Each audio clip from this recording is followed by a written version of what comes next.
كيف الحال سي البرديجي؟ كيف كان السفر؟ كان السفر متعبا جدا، يعني خرجت مع 6 العشية وصلت مع 9 الصباح. واو. ولا إله إلا الله، تحياتي. الطريق عامرة كاع اللي هبطوا للعيون غادي يهبطوا. غادي نرجعوا، الطيارة ما كاينة، واللي جاي في الطريق مسكين راه له الله. بعيدة بعيدة المسافة، بعيدة بزاف، بعيدة والله. كبرنا وقيلا حنا، كانت هذه المسافة كنا نستمتع بها في واحد سيرتان، ولكن دابا أصبحنا ما كاين لا استمتاع ولا والو. واي. خصوصا ملي كيكون عندك ان بروغرام ولا هذا كيخصك فيت في تمشي وترجع. هي كيتابعوا لك البرامج، سيرتو هاد الأسابيع تقريبا، بداية الشهر هذا والله من 27 تقريبا في الشهر. كانت برامج مكثفة جدا جدا جدا، متعبة جدا. سلام الله عليكم. هادي سلام الله. وعليكم عبد السلام الرحيم، وعليكم. شحالك؟ وأقلت الأنوار، ما توحشنا، كنت واحد في التيك توك، كنت واحد في المتابعين في التيك توك. ايوا نهار شوف، كبير هذا. ايوا رانا كنت متورط في هذه العودة وطيت على المسألة إلين قررت نرجع. هو قلت والله إلا رجعت على ود الخيار، الناس الكريمة بحالك يا أخي عبد الرحيم. لا لا، التيك توك لا يجب أن يغيب عنه أناس مثلكم، والله لحد. الله يحفظك، الله يحفظك، ولا مثلكم. كيف داير كيف داير الأحوال؟ كيف داير الصحة؟ هو الصحيحة رانا متبع ما قاله الأطباء، راه يدوزوا بينا، كيربحوا معنا سنوات ديال العلاج. ولوبي وشوف ولوبي ولوبي التقنيات في العالم كله راه يتابعنا، لكن ليس لنا خيار.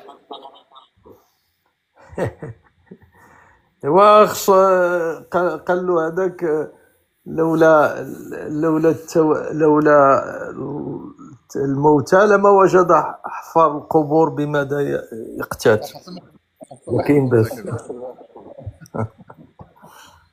بخير مرحبتي عبد الرحيم. كبير هذا والله، الا نهار كبير هذا.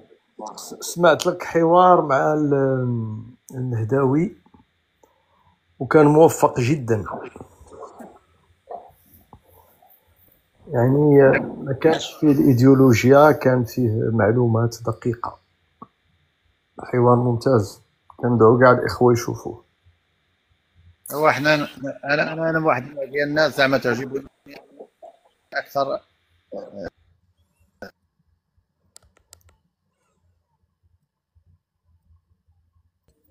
سي عبد الرحيم مشى لك الصوت. يبدو كاين مشكل، فرجوا عند الاستاذ عبد الرحيم.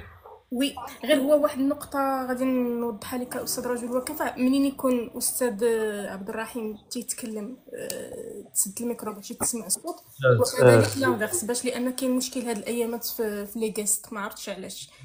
أميين في هذا الشيء، مزيان اللي نبهتينا. فوالا، باش غير منين نكون، حيت انا منين نكون كنتكلم غتسدوا نتوما باش هما يسمعوا، منين تكونوا نتوما كتكلموا واحد فيكم غنسدوا حنايا بجوج، واللي كيتكلم يتكلم وهي هكا، لان منين كيبقاو لي قسط محلولين كيدخلوا ليكو، كيكون واحد ليكو خايب ما كنسمعوش. الكلمه عندك استاذ عبد الرحيم. هو احنا غير مشي معنا على قد معرفتنا بهذه التقنيات الجديده. احنا من جيل اخر، من جيل لم يتعود على هذا الشيء، راه غنمشوا معنا دقه دقه، ونحن وراهنا الاشاره. كيف ما وانا مثلك يا صديقي.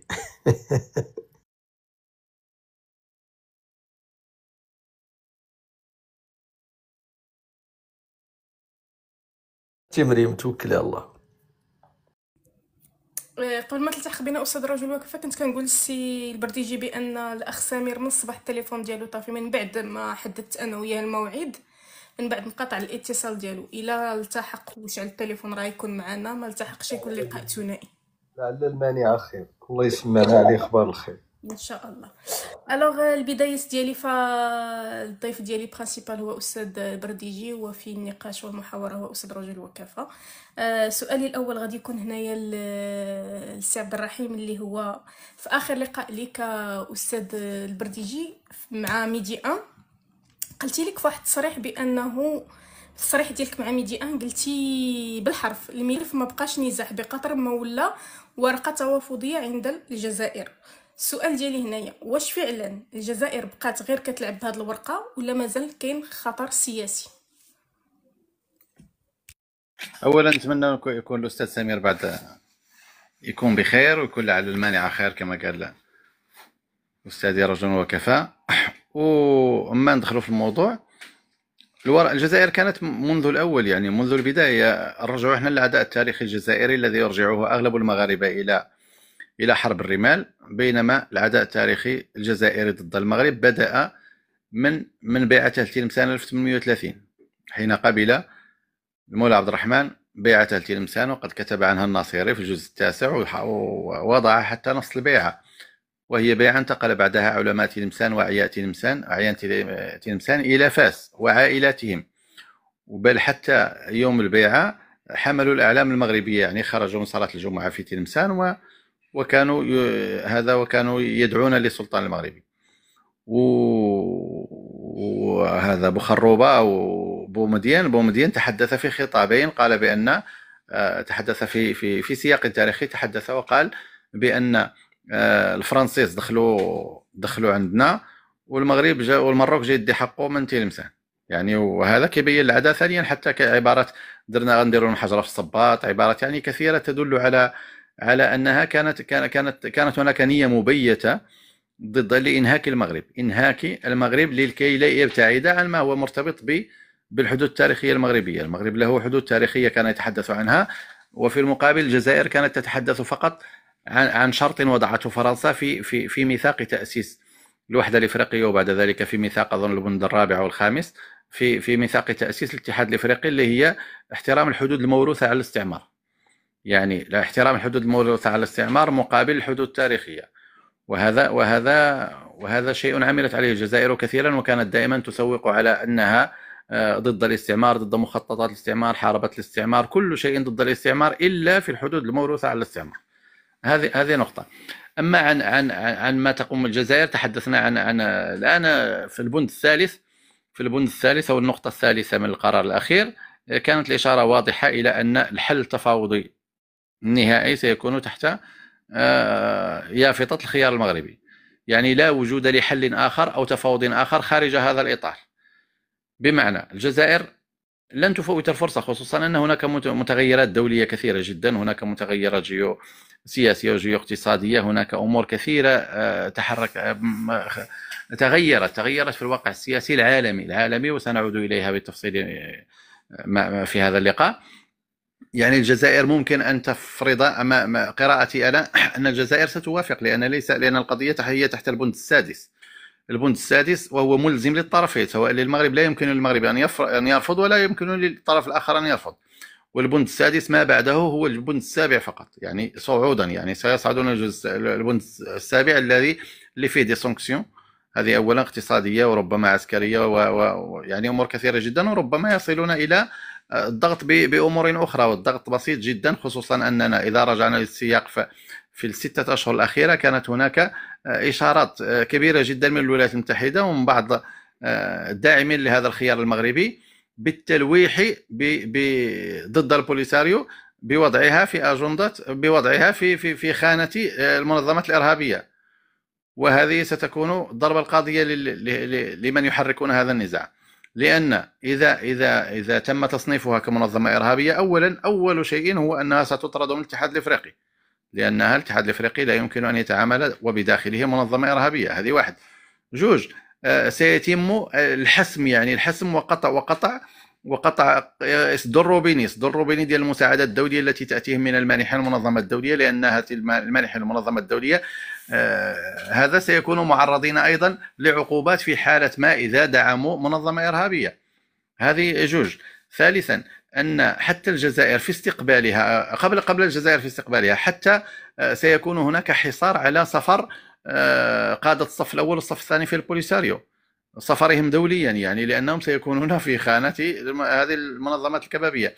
إضافة إلى أن الجزائر أيضا سيتم محاربتها والضغط عليها بأنها تستضيف منظمة كبابية. يعني هذه كاملة أمورات كثيرة يمكن أن تنهي، أن تجعلهم وتفرض عليهم التنازل بشكل كبير جدا. هذا من جانب. الجزائر، الورقة التي استلعب عليها الجزائر هي استغلال الملف. استغلال الملف، أنا ممكن كجزائر أن أوافق شريطة أن يتعهد لنا المغرب أمام من الأمم. أين ناحية غادي تستغلوها سي البرديجي؟ ستستغله بفرض أمر واقع ينهي أحلام وينهي تخوفات أحلام المغاربة وتخوفات الجزائر، يعني من وضع الملف الصحراء الشرقية في اللجنة الرابعة للأمم المتحدة. هذا من جانب. يعني المغرب، الجزائر ممكن أن تفرض هذا الحل، تفرض تقول أوكي أنا معكم في هذه القضية في حل هذا الأمر، مقابل أن الجزائر لن تخرج خاوية الوفاض. يعني الجزائر هذه نقطة. ثانيا، ولكن أطالب أنا من يديرون الشأن الدبلوماسي في المغرب لا يوافقوا ولا يظنون بأن الملف هو ملف الصحراء الغربية فقط. لماذا؟ يعني حتى إن اقترحت الجزائر هذا الاقتراح، والجزائر ممكن أن تقترح واحد متنفس اقتصادي، واحد متنفس تجاري ديالها، أن تستغل أيضا وتستفيد من برنامج أو من مشروع فك العزلة عن دول الساحل. فك العزلة عن دول الساحل، الطريق اللي غادي يدار من دول الساحل نحو ميناء الداخل الأطلسي. يعني ستقول الجزائر بأنها ممكن أن تستفيد. هل من الممكن أن تستفيد؟ ممكن أن تفاوض على الأمر لصالحها مقابل الاعتراف بهذا وصافي، والانخراط في هذا والضغط على البوليساريو للموافقة ولإنهاء هذا النزاع.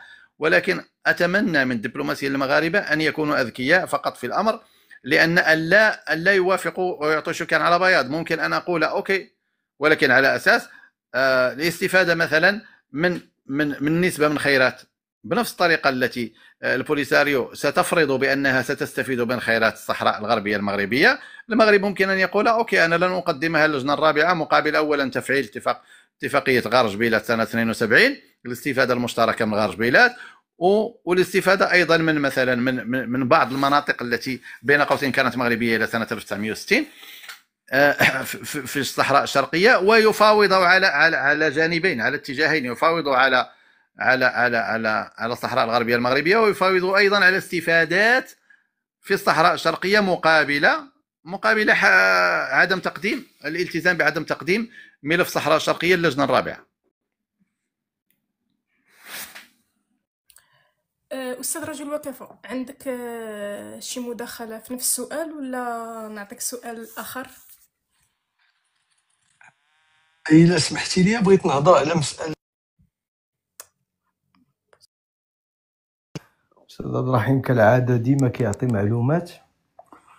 هذا التصريح ديال بومدين بخصوص تيلمسان ما كانش في علمي هنا، وإلا سمحتي نهضر في هذه النقطة ثم من بعد لك الخيرة من أمرك. أنا أعتقد والله أعلم العلاقة ديال المغرب بالجزائر فيها واحد الجانب لا يفسر لا بالسياسة ولا بالاقتصاد ولا باستراتيجية ولا بالعقل ولا فيها شي حاجة ذات طبيعة بسيكاناليتيك، قصد ذات طبيعة نفسية عميقة، شي حاجة اللي ممكن تفهمها إلا قريتي الإخوة كارامازوف مثلا. أنا كيجيني تحليل علاقة المغرب بالجزائر أو النظام الجزائري بالمغرب، لأن العداء من جهة واحدة في الحقيقة تينفع فيه سي بلوتو يونغ ولا فرويد اللي ممكن يفيدوك أكثر من الدليل على. فبالتالي أكيد كاين حديث تيلمسان، وأكيد ربما هما عندهم تعتبروه جرح ديال 63، مع العلم أنهم كانوا معتدون ماشي معتدى عليهم، كما أنهم اليوم معتدون ماشي معتدى عليهم، ولو أنهم هما ناجحون في تسويق أنفسهم كضحايا. كاين واحد القدرات أضحوية، واحد المنطق أضحوي عجيب عند النظام الجزائري. رغم هذا الشيء كله اللي كاين، وداك العمامره شي مره مشى كيقلب على بوخوش وما شنو ما سينيسا وداك الشيء، ولكن كاين شي حاجه من الصعب جدا فهموها. انا لقيتها عند واحد الكاتب جزائري تيهضر على هذه النقطه بالذات، هو مقيم في فرنسا.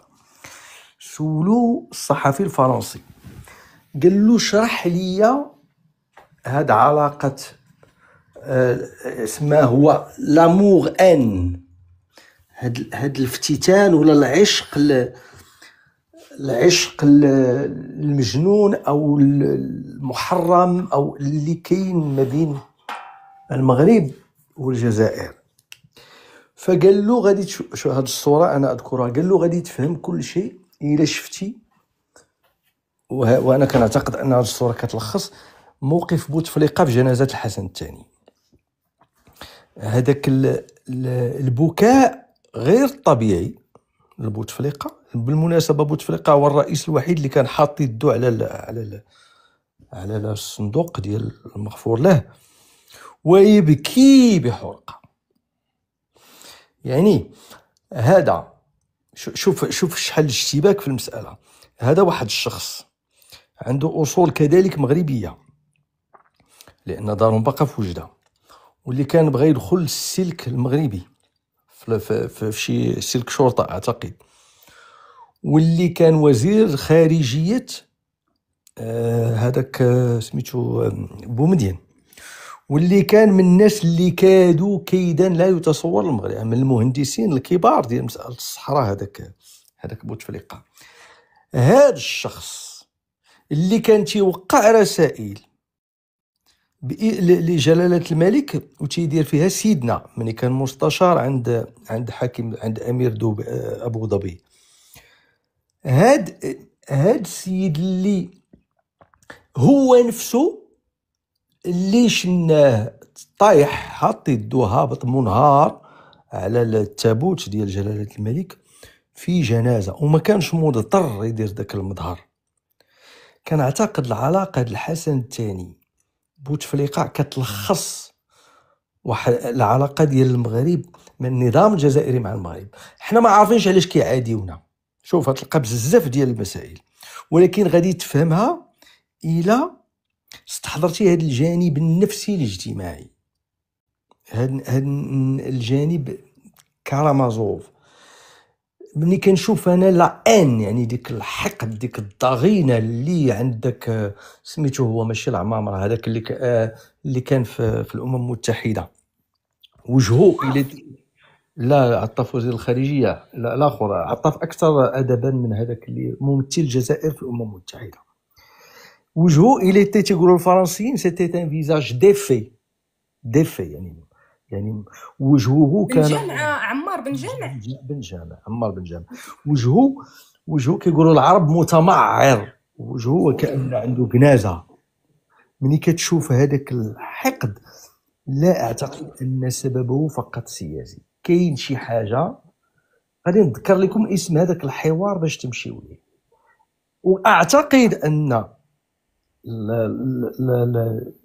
الأسرة الملكية في المغرب فاهمة هذا المعطى. أنا كنظن محاولة جلالة الملك في آخر خطاب أنه يعطي للجزائر إمكانية خروج مشرف جاية من واحد الفهم عميق لهذا العداء غير المبرر وذو الطبيعة البسيكاناليتيك، ذو الطبيعة البسيكوسوسيال باثولوجيك كاع، واللي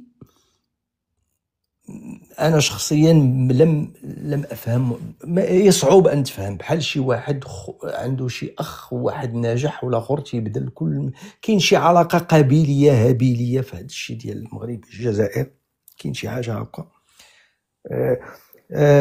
انما اعتقد انه لن ترتفع بحل مشكل الصحراء. واكثر من هذا باش نرجع للموضوع ديال السي عبد الرحيم ومن بعد دوزت له الكلمه انا قلت اللي عندي. اعتقد ان النظام الجزائري سيبذل كل ما في وسعه وبشراسه منقطعه النظير وبوقاحه منقطعه المثال وبصلف وعنف ربما غير مسبوق باش هذا المشروع ما يدوش. انا لا اظن انهم غيتقبلوا المساله ببساطه. والبارح هذاك التصريح، هذيك المراسله او الخبر اللي خبر به وزير الخارجيه الروسي غوتيريتش، واللي ذكر فيه شي هضره ما هي شيء أنا كنظن هي نتيجة ضغوط. هذا موضوع ممكن نفتحوه من بعد، ولكن ألح، وربما أستاذ عبد الرحيم يمشي معايا، أن المسألة لا تلخص في مسألة مصالح والسياسة. كاين عقدة حضارية عميقة في علاقة النظام الجزائري بالنظام المغربي، أقصد بالنظام بما تجسده الملكية في المغرب. نحكي لكم حكاية بسيطة ونسكت.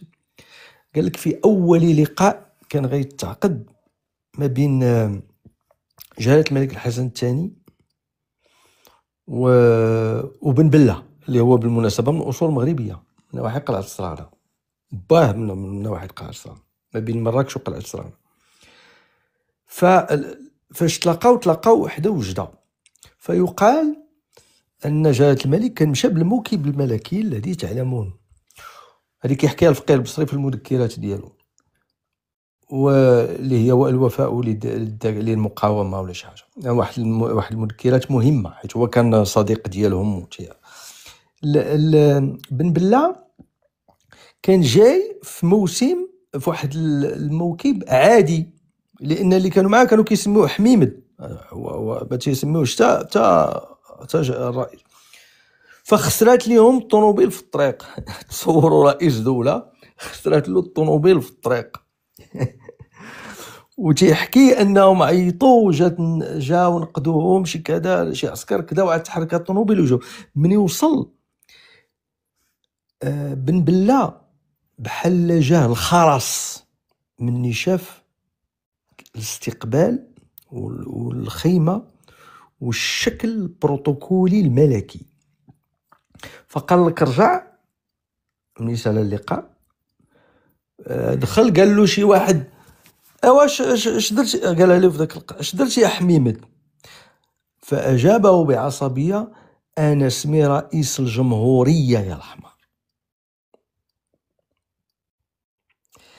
اعتقد ان هذه الحكايه على بساطتها يمكن ان تفسر هذاك الوجه اللي شناه تمعر ديال بن جماع، اللي كان مستعد ربما يبيع اطرافه على ان لا يمر ذلك القرار. اسمحوا لي طولت، ولكن حديث الاستاذ مغري. تحياتي. الله عليك أستاذي، شكرا لك على المداخلة. إلا مشينا أستاذ البرديجي للمواقف الدولية، في أحد المداخلات السابقة ديالك كنتي قلتي أن المغرب ما خصوش يبقى ينتظر مواقف خصوصا يفرضها. واش اليوم كنعيشوا هذه المرحلة فعلا؟ واش الرباط ولات كتفرض أجندتها بلا انتظار لا جزائر ولا متحدة؟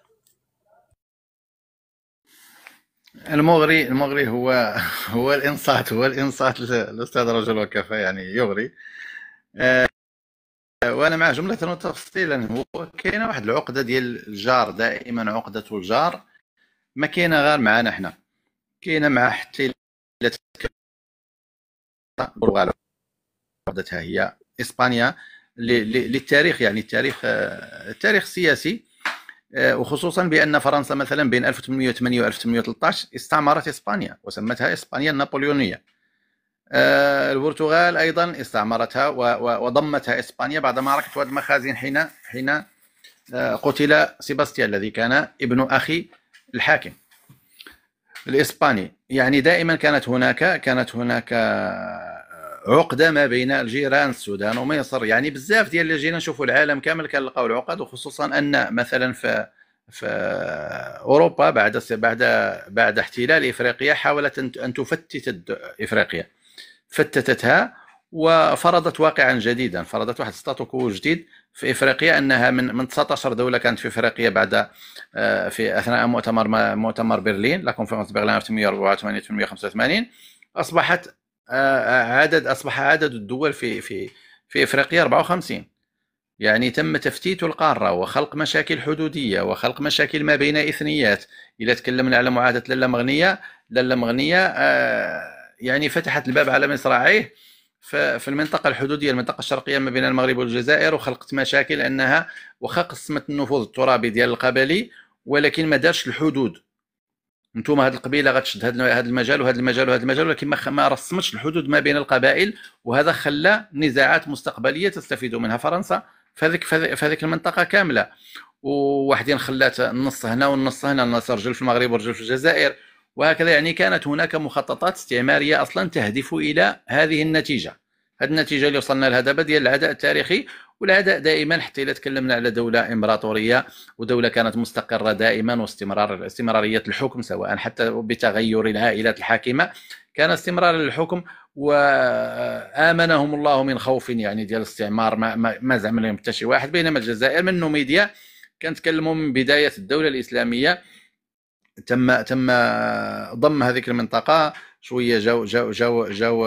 جات دولة الخلافة، شويه جات الأمويين، حتى هما العباسيين، الفاطميين، الموحدين، المرابطين، حتى يعني كل شيء الدول استباحت الدولة الجزائرية. يعني واستباحت هذه الدولة الجزائرية واحتلت هذاك المجال كامل الجغرافي. وهذه كتبقى عقدة نقص عندهم. يعني حتى التاريخ تصوروا حتى حين يترافعون مثلا عنهم، هو الجميع يعرف بأن هذه المنطقة كانت مدينة فقط سميتها الجزائر.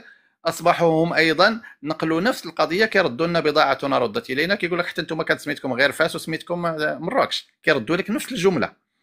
يعني فاش كتجي انت طرف بحاجه كيردوا لك نفس القضيه، فهمتي؟ يعني في بزاف ديال القضيه في الترافع، يعني دائما يردون للمغربي بضاعته، داكشي اللي هما عندهم احساس النقص به كيلوحوه للدوله المغربيه، حتى لا كتبقى انت كتدافع على راسك، بينما هو اللي خاصو يدافع على راسه في هذيك القضيه، لانه ما لقاش لها جواب. هذا من جانب. ثانيا تمدد المجال الجغرافي تمدد على حساب المغرب، على حساب دول الساحل، على حساب تونس وليبيا. يعني هذا البطن الكبير المتواجد جنوبا في الجزائر الذي مدد المجال الجغرافي الجزائري، هو الذي هذا كان نتيجة الحدود الموروثة على الاستعمار التي فرضتها فرنسا. يعني هما عندهم عقده ديال هذا الشيء، عقده عنهم دوله ما عندها تاريخ، دوله ما عندها الا تكلمنا كوز ناقشي جزائري على منه ميديا حتى دابا، شنو هما الحروب اللي داروا، شنو هما حروب التحرير اللي داروا، شنو هما ملي كيتكلموا على بربروس مثلا، بربروس تركي، ملي كيتكلموا على شي حاجه دارتها، حنا رانا هاجمنا الولايات المتحده، لم تهاجمه الجزائر كدوله لانها لم تكن موجوده، كانت هذيك هي تابعه الباب العالي في الدوله العثمانيه، وهكذا. يعني ينسبون الى نفسهم تاريخا، وفاش التاريخ نقسلوا على التاريخ دازوا على ما هو ثقافي في المغرب، عادوا حتى هما كيشدوهم كيلقطوا منا، وهذه كتسبب لهم عقده نقص، سواء حتى للشعب، حتى بزاف ديال الشعب اللي كتشوف وسائل التواصل الاجتماعي كتلقى عنده هذه نفس القضيه، وكأن القضيه كما قال الاستاذ رجل وكفى، يعني تتجاوز ما هو سياسي لما هو سيكولوجي. يعني سيكولوجيه الانسان تما وسيكولوجيه التعامل. انا كنت معجبا جدا، كنت كنقرا بزاف محي الدين عميمور. محي الدين عميمور واحد من الصحفيين الكبار، وكان مقربا جدا من دوائر القرار، وكان قريبا جدا كان مستشار اعلامي كاع، كان البومدين، وكان يكتب كثيرا. يعني كنت اقرا له كثيرا. وخفايا القلوب تظهرها فلتات اللسان. يعني عنده كاين بزاف ديال الامور حين يتحدث، حين كيخرج شويه من ذيك الموضوعيه ومن ذاك الخطاب الرصين ديالو. هو انسان رصين جدا ومثقف جدا، ولكن كيبين ما قال الاستاذ رجل وكفى الان، كيبين واحد عقده النقص، وكيبين واحد لا انفيريوريداد عنهم نازلين شويه. ذاك اللي بهم هاد العداء ما كاينش ضد ليبيا، ما كاينش ضد تونس، ما كاينش ضد موريتانيا، كان ضد المغرب تحديدا. هذا من جانب. من جانب اخر فكريني بداك السؤال اللي قلتي لي قبيله. ايه زعما الامر الواقع، صافي تفكر. في واحد المداخله ديال المداخلات السابقين كنتي قلتي بان المغرب ما خصوش يبقى ينتظر المواقف، خصو يفرضها. واش حنا الان كنعيشوا في واحد اللحظه بان الرباط هي اللي ولات كتحكم، هي اللي ولات كتفرض، ولا حنا مازال كنتظروا دائما ردة فعل من الجزائر ومن الولايات المتحده باش اننا نعطيو حتى حنا ردود افعال؟ هذا هو السؤال. وانا دائما كنت ضد سياسه التنس، انا اسميها سياسه التنس. يعني كتريح حتى كتوصلك الكره عاد باش كتقلب بحال تطرد الكره، وهذه سياسه كانت خاطئه جدا. سياسه ردود الافعال اللي كنا كنستعملوها، كيتسناو حتى كيوقع شي قرار او كتوقع شي حاجه عاد باش كينوضوا الناس ويخرجوهم، ويكثروا الناس كيخرجوا في الاعلام، والناس خارجين للشارع ودائما والغادي سعداته والعيون عينيه والتعريجه والبندير. وهذه مسائل غير صحيه. يعني يجب ان نبادر. وهذه دابا حتى حين كانت المبادره، لماذا كانت المبادره جيده جدا المبادره المغربيه؟ لان في الوقت اللي المغرب عرف او شاف او بانوا له لي زانديس ديال بان مسلسل تحديد الهويه اصبح مسلسل تركي لا ينتهي، مسلسل غادي ما بقاش غادي يسالي بحال ديك الطريقه اللي هما غاديين فيها، يعني ما عمرو غادي يسالي. هذا كيجي راك كيرفض لك ديالك، هذا كيرفض لك الاخرين، هذا كيقبل الاخوان وكيرفض الاخوات وكيقبل الاعمام وكيرفض العمات وهكذا. يعني واصبحنا في مسلسل لا، حتى تحدثت الامم المتحده وقالت باستحاله تنظيم هذا الاستفتاء. لماذا؟ لاستحاله تحديد هويه من يحق له التصويت. في هذه الفتره المغرب التقط الاشاره وقدم مباشره المشروع باش نكونوا موضوعيين. المشروع راهو في البدايه تقريبا الدول الكبيره كلها رفضت هذا المشروع، وقالت بان المشروع خصوصا المغرب لم يفصل فيه، لم يفصل فيه لاسباب موضوعيه. ما غاديش نعطيك انا التفاصيل كلها، لن اعطيك 100% من واحد المشروع وفاش تجي انت تفاوض معايا نصدق عاطيك 120% مما كنت ساعطيك. يعني غتصدق شاد اكثر مما تستحق وكثر كاع من داكشي اللي عندي انا الطاقه لكي اعطيك. يعني ضروري على المغرب خاصو يعطي. باش نبسط كاع، راه الا جيتي لشي محل بغيتي تشري غير واحد التيشيرت والمول الحانوت قال لك هذا كيسوى 50 درهم، راه غادي تشاطر معاه ودير 30. هذا في الشراء. وفي البيع المعكوسه القضيه. يعني انا الا بغيت نمنح يجب ان امنح. مول الحانوت دائما كيقول لك هذه كتسوى 600 درهم وتشطر انت تعيا غدير ب 300 درهم وفي الاخر هو خارج رابح. ونفس القضيه في الطرفين. المغرب لن يعطي كل شيء على بلاطه، ولكن المغرب كاين شي حاجه سميتها بعيدا عن المشروعيه التاريخيه والحق التاريخي. المغرب في هذه الحاله ديال الحكم الذاتي كان عنده شويه ديال طول النفس. يعني بعيدا عن هذا الحق التاريخي كانت عنده طول النفس واستمر طويلا واشتغل. قلت انا ذاك النهار واحد العباره سولوني قالوا لي حسن ثاني كان سياسيا، قلت لهم ولكن محمد السادس كان اشتغل على الجانب السياسي والجانب الاقتصادي، كان سياسيا واقتصاديا، عرف شنو باغي اش كيدور في العالم، عرف التحولات الجيو-اقتصاديه في العالم، وعرف شنو باغي الدول العالم وشنو باغي المرحله اقتصاديا بعيدا عن السياسه. السياسه راه عندها مالها واشتغل بها في واحد الطريقه في واحد المحور، ولكن اشتغل حتى على الجانب الاقتصادي. اذا المغرب قدم هذيك ولكن واشتغل على طول. كنتكلموا من 2007 حتى لدابا. راه الوقت اللي اسبانيا راه لم تكن اسبانيا ستدعمنا في هذا الطرح. السبب المباشر هو البند الثامن في معاهده ودراس، ولكن السبب الغير مباشر هو انها شافت الحملات البريطانيه الى المنطقه المواجهه لجزر كناريا السبع التي تعتبرها اسبانيا العمق الامني والاقتصادي لجزر كناريا. جاءت حمله جورج جلاس الاسكتلندي 1764، جاءت حمله دافيدسون 1836، جاء حملات اخرى بحال حمله ماكنزي اللي بنى كاسامار في طرفايه 1879، حمله الكوهين وحمله بزاف. يعني ولاو كيجوا لهذه المنطقه مما اسبانيا شافت القضيه غادي تمشي من بين يديها، وكان عليها ان تتدخل حتى تضمن العمق الامني والاقتصادي والتجاري لجزر كناريا. وحتى دابا الوقت اللي تدخلت الولايات المتحده واعترف ترامب في المرحله الاولى ونزلت بثقلها في هذه المنطقه هي وبريطانيا، اسبانيا لم يكن لها مجال الا ان تضيع هذا العمق الاقتصادي والامني لجزر كناريا اذا لم تتقدم ودير واحد الخطوه شجاعه وتعترف بهذا بالحقوق التاريخيه للمغرب في هذه المنطقه، خصوصا انها كانت المستعمر السابق اللي عنده ارتباط بالمنطقه وعنده اراشيف على المنطقه وعنده درايه بالمنطقه اكثر من الدول البعيده التي جاءت. اذا المغرب شاف هذه القضيه ولعبها بطريقه جيده جدا. فتح فاش طرا المشكل ديال روسيا مع الدول الاوروبيه بعد الحرب مع اوكرانيا وقطع امدادات الغاز على روسيا، المغرب كان بدا بالخطوات العمليه في بروتوكول انشاء هذا الانبوب ديال الغاز الذي يمكن ان يمد ويعوض اوروبا من في اي حرب مستقبليه مع الروس مثلا لتقطع عليها الامدادات الغازيه.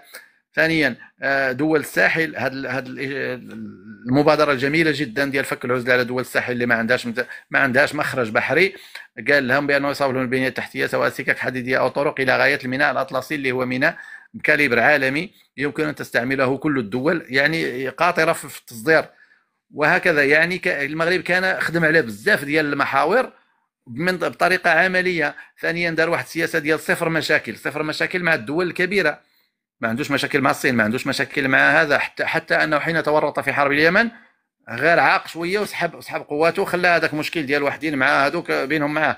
يعني ما ندخلش راسي انا في مشكل كبير. الاستمراريه المشكل مع ايران فقط لان ايران كانت على علاقات مع حزب الله مع البوليساريو، وكان امرا يمكن ان يخلق لك نواه ديال حزب الله بايديولوجيه بهذيك الطريقه في منطقتك انت يسبب لك مشاكل كبيره. بمعنى أن المغرب بادر في مجالات متعددة ولا أدل أو استغل أخطاء الآخرين. مثلا الخطأ اللي دارت الجزائر أنها في الوقت اللي قطع الغاز عن روسيا، الغاز الذي يصدر لأوروبا، الجزائر استمرت في تصدير الغاز سواء لفرنسا، سواء 33% من الغاز الإسباني كيجي من الجزائر. وإسبانيا بعيدا عن الاستفادة كانت أيضا ترجع الغاز إلى المغرب وتمرره لفرنسا، وكأنها تحايلت على وكأنها دمرت من حيث لا تدري الاقتصاد الروسي الذي يعتمد على تصدير الغاز. وهذه لن ينساها الروس. وبعد ذلك بانت لنا النتيجة حين رفضوا دخولها في البريكس. يعني كانت هناك ديزانديس باينين، إشارات باينين بأن روسيا أصبحت في كاين شنآن ما بين ممكن الجزائر تستدركه بشي حاجة، في حاجة اقتصادية وشي منح أو شي حاجة أخرى، ولكن المغرب استغل الموقف. ولكن فاش وصلها المجلس الأمن تحت البند السادس خرج قرار واضح بأن لا حل إلا هذا. وكاينه واحد النقطة باش نسطر عليها باش نختم. كيتكلموا بزاف ديال الناس كيقول لك لا راه كاين حق تقرير المصير، راه كاين مذكور، وبان ممكن يكون استفتاء وممكن غادي يكون استفتاء وغادي يكون تقرير المصير. ولكن علاش ديال الاستفتاء استاذ عبد الرحيم؟ يكون استفتاء على الاتفاق النهائي على هذه الورقه. دابا الورقه المغربيه ستوضع للتفاوض. باش نعطيك ديتاي مثلا على امور تقنيه كثيره جدا، منها مثلا هل ممكن ان نخلق احزاب في الصحراء، هل ممكن ان القضايا التدبيريه، القضايا الماليه، القضايا ديال العقود، ديال استغلال الثروات الطبيعيه، ديال هذه شحال النسبه ديال مثلا اللي غادي يشدوا ديال الجمارك، منطقه الحكم الذاتي، النسبه ديال الضرائب، النسبه ديال بزاف ديال الحوايج تقنيه، يعني تقنيه ما يمكن ان هذه مسائل تفاهمات على المسوده ديال الحقوق ديال الحكم الذاتي النهائي. الوقت اللي يوصلوا النهائي، الحل النهائي على هذا الشيء، بدل ان يوافق الاطراف، هاد الطرفين اللي فاوضوا على الوثيقه النهائيه غادي يوقعوهما، حتى حين توقعوا ستعرض على استفتاء هذيك الوثيقه. وهذيك الاستفتاء اصلا غير اجراء شكلي. لماذا؟ لان المغرب الناس ديالو راه غادي يصادقوا على المسوده اللي على الاتفاقيه النهائيه، على الوثيقه النهائيه، والبوليساريو الناس ديالها غادي يصوتوا على الاتفاقيه. يعني سيكون هناك استفتاء على الوثيقه التي سيتفق عليها المغرب النهائيه مع البوليساريو. الوقت اللي سالوا المفاوضات، وهذه المفاوضات لن تنتهي بين عشيه وضحاها، راه ممكن ندوزوا في 10 سنين او 15 سنه فقط. أستاذي رجل وكفاء، القراءة ديالك نتايا من المنظور ديالك الشخصي حول موقف أمريكا الأخير على أنه استمرار للسياسة السابقة، واش كتشوف بأنه الموقف ديال أمريكا الأخير أنه استمرار للسياسة السابقة، ولا كاين واحد التغيير دبلوماسي؟ خصني نختار نقط خلاف بيني وبين عبد الرحيم، لأنه يتكلم نيابة عني وربما العكس يصح. كنت عيط على استاذ سمير باش يكون شي شويه ديال هذا داكشي ما التحقش معنا استاذ سمير. لا مزيان هادشي اللي كيقول الاستاذ وتيقولوا عن علم، وربما احيانا ما يقدر ما يعجبش. انت ملي كيتكلم هو على ان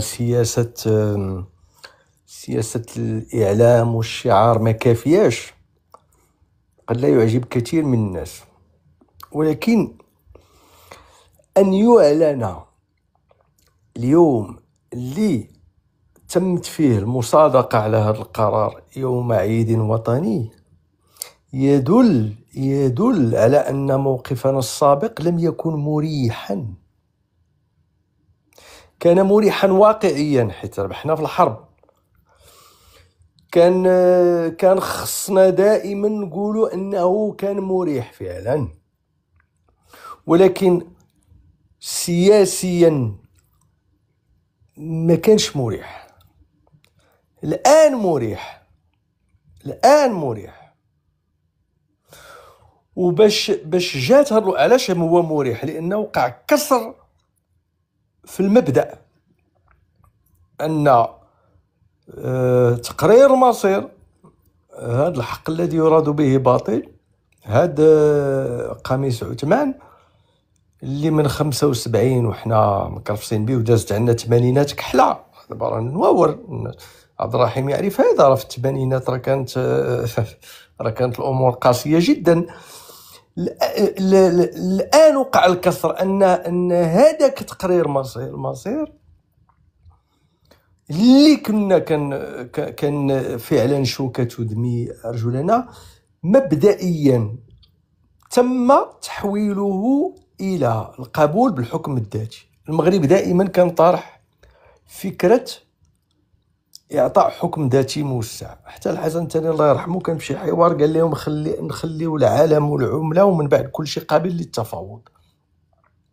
ولكن لا أحد من القوى الحاكمة في العالم كان تيسمع فعلا بما فيه فرنسا الحليف، بما فيه أمريكا الحليف، بما فيه ما كانوش مستعدين يسمعوا. الآن وقع فعلا أنه في أعلى هيئة أممية، أي في أعلى هيئة تشريعية في العالم، كيجيك كسر في المبدأ، وهو إن تقرير المصير يعني الحكم الذاتي.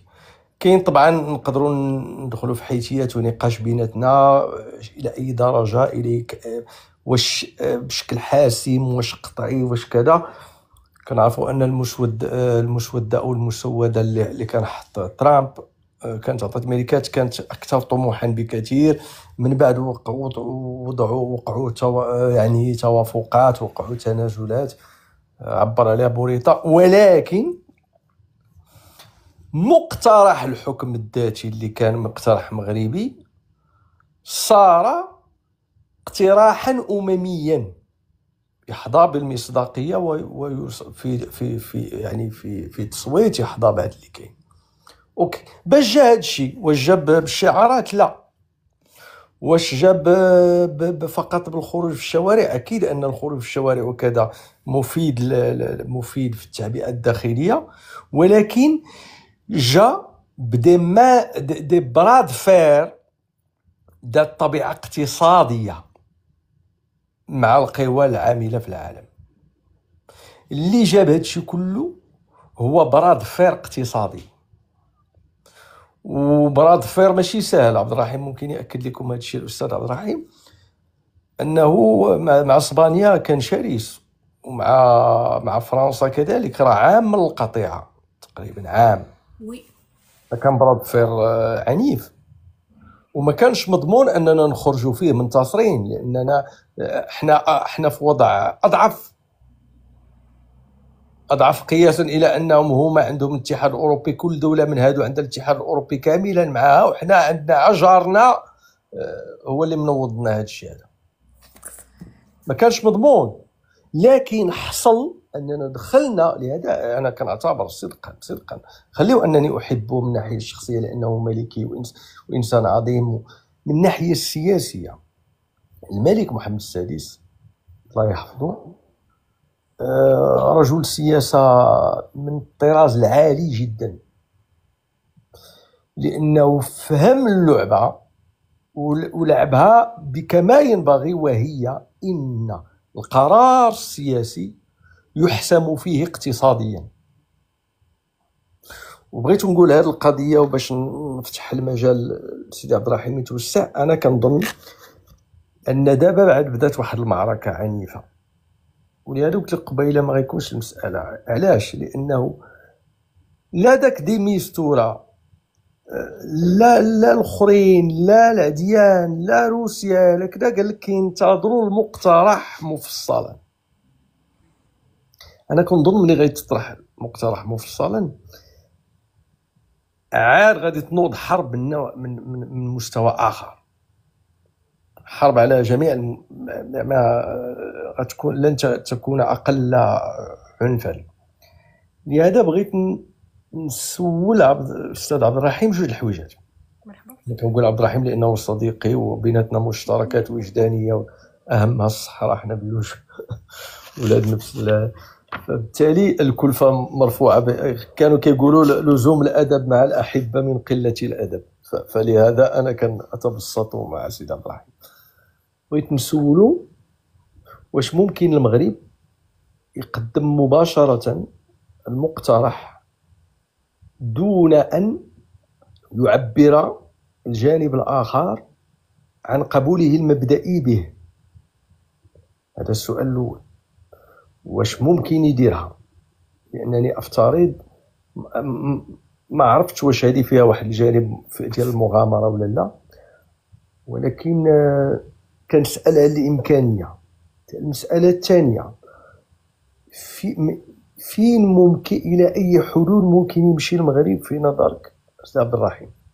أنا أعرف أن الاقتراح الفيدرالي كان قديم. المغرب اقترحوا في المفاوضات من 2010 وانت جاي، وربما عبد الرحيم يصحح، ربما يوافق، ربما الاخرين كانوا تيقولوا اقصى ما يمكن يكون هو كونفدراليه ظرفيه، يتلوها استفتاء ولا يتلوها شي حاجه.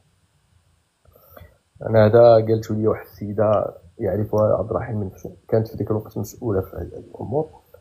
لكن المساله الاولى، واش ممكن المغرب وهل من صالحه أن يقدم البنود مفصلة أو نصف مفصلة قبل أن يعلن الطرف الآخر الموافقة المبدئية عليها؟ ثانيا، إلى أي حد ممكن يمشي؟ أنا أعرف مثلا بأنه المسائل اللي ما يمشيش لها هي الدفاع، الخارجية، والرموز، يعني العالم، النشيد الوطني، الخريطه وسميتو الطابع البريدي، ولو ما بقاو براوات دابا بقى طابع بريدي، ولكن غير تيقول والشعار. ولكن في المسائل الاخرى فبغيت عبد الرحيم، استاذ عبد الرحيم، الى ممكن في تقديره، هو خبير في هذا الشيء. انتم لا تعرفون جانبا اخر عن الاستاذ عبد الرحيم. استاذ عبد الرحيم راه كان مشاركا في سفريات وفي بعثات وفي مواجهات حتى مع الخصوم في الخارج. كان مكلفا بالدفاع عن الموقف المغربي امام دول. هو كان واحد من الناس اللي مشاو، بل كان مسؤولا عن مجموعه. بغيت نسمع رايه ونقفل المايك.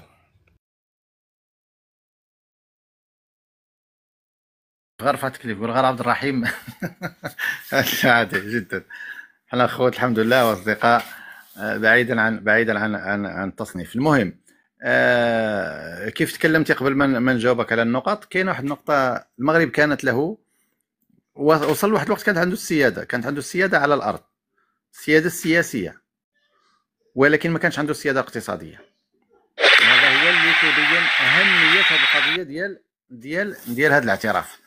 اصبحت لديه السياده الاقتصاديه، يعني المنتوجات كانوا هما كيلعبوا على انهاك المغرب واستنزاف المغرب واستنزاف طاقه المغرب في رفع دعاوى قضائيه، في التحرك دوليا على هذه القضيه ديال الثروات وكيديروا كوبي كولي ديال داكشي اللي كيطرى مثلا ضد اسرائيل في المنتوجات اللي كتخرج من الضفه الغربيه والمستوطنات. بداو كيديروها بنفس الطريقه، شدوها وداروا منظمات متخصصه في هذا المجال، متخصصه اصبحت حتى تهدد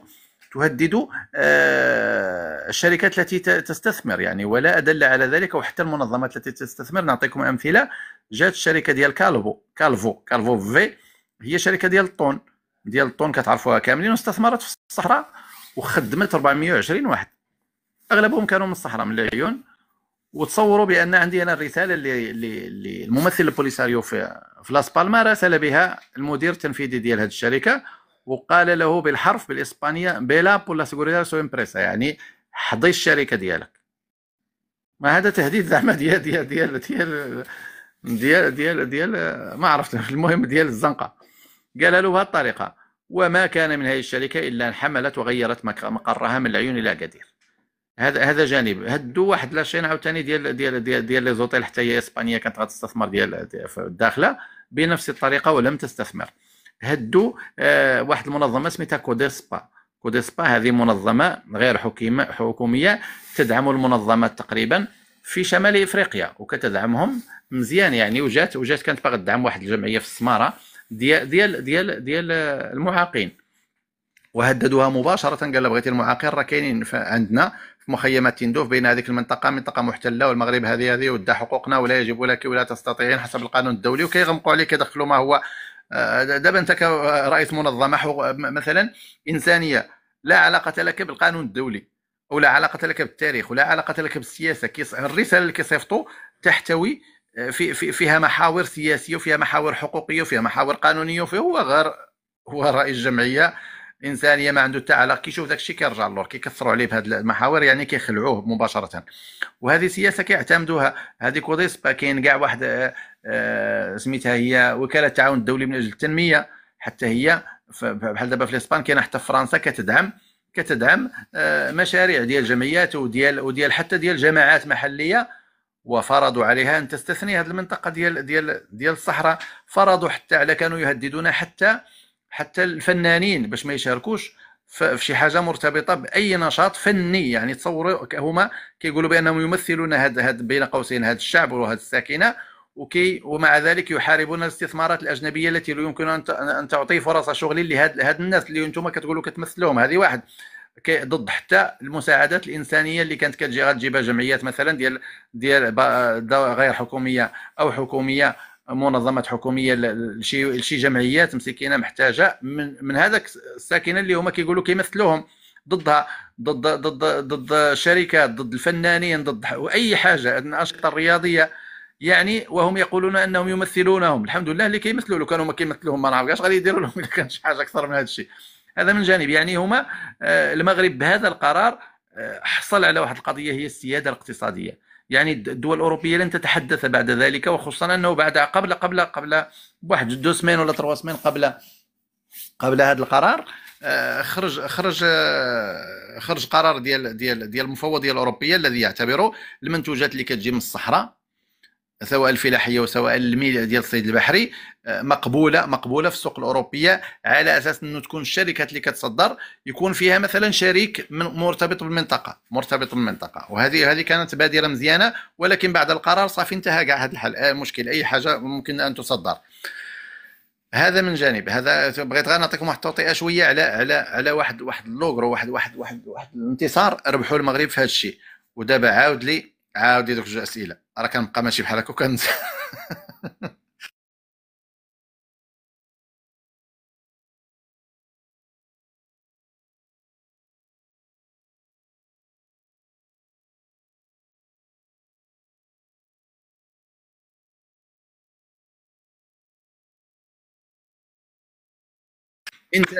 انتهت. هذه هي النقطة المهمة اللي قلت لك أنا، السيادة الاقتصادية. هذيك المسرحية وهذه الضغوطات اللي كانت راه كديرهم البوليساريو، راه ماشي هي اللي كدير الطلبات ولا هي كترفع دعاوى، راه كديرها عن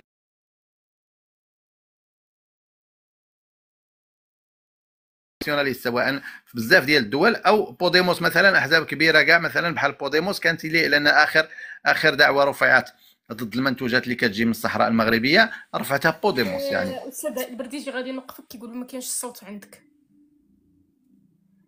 كيكتبوا الصوت. عاود دابا تكلم. دابا غير قلت لكم بان هذا هو اللي كنقول بان هذا هو الانجاز ديال السياده الاقتصاديه. يعني هذه المسرحيه لن تتكرر، لان جميع الدول الاوروبيه انخرطت، الدول كاع الكبيره في اوروبا انخرطت مع المغرب سواء في هذا الشيء.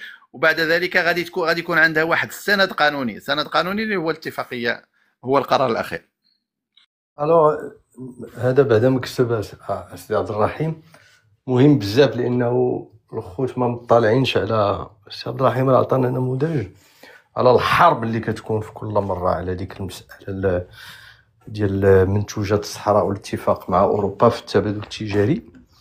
الوغ نذكر بجوج الحويجات اللي قلت لك. هل من صالح المغرب انه يقترح الحكم الذاتي، يعطي التفاصيل قبل ما يعلن البوليساريو الموافقه ديالو المبدئيه عليها؟ الحاجه الثانيه، الى اي حد غادي يمشي ان تذكرت؟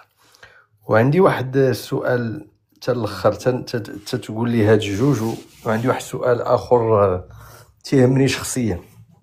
تحيات سي عبد الرحيم.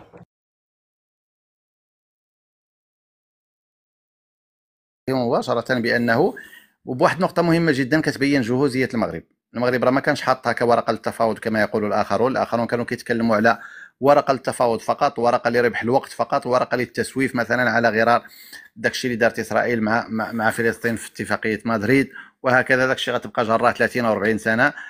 وديميستورا في مناسبتين قال قال باشاره، ماشي اشاره، قالها مباشره، قال لا اعطونا التفاصيل. هذا الحكم الذاتي راه النقط اللي مطروحه نقط عامه ممكن ان تطبق على اي مكان في العالم. وجاوبوا بوتفليقه، جاوبوا عفوا بوتفليقه قلت انا الله يرحمه، جاوبوا بوريطه بجواب مقنع جدا. قال له احنا الوقت اللي يتوافق جميع الاطراف على اساس الحكم الذاتي هو الخيار الوحيد للتفاوض لانهاء هذا النزاع تحت السياده المغربيه، ديك الساعه نعطيكم التفاصيل.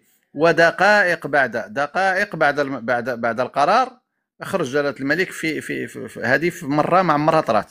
دقائق بعد القرار تكلم وقال احنا غادي سنحين المبادره وسنقدمها لمن قالها؟ للامم المتحده.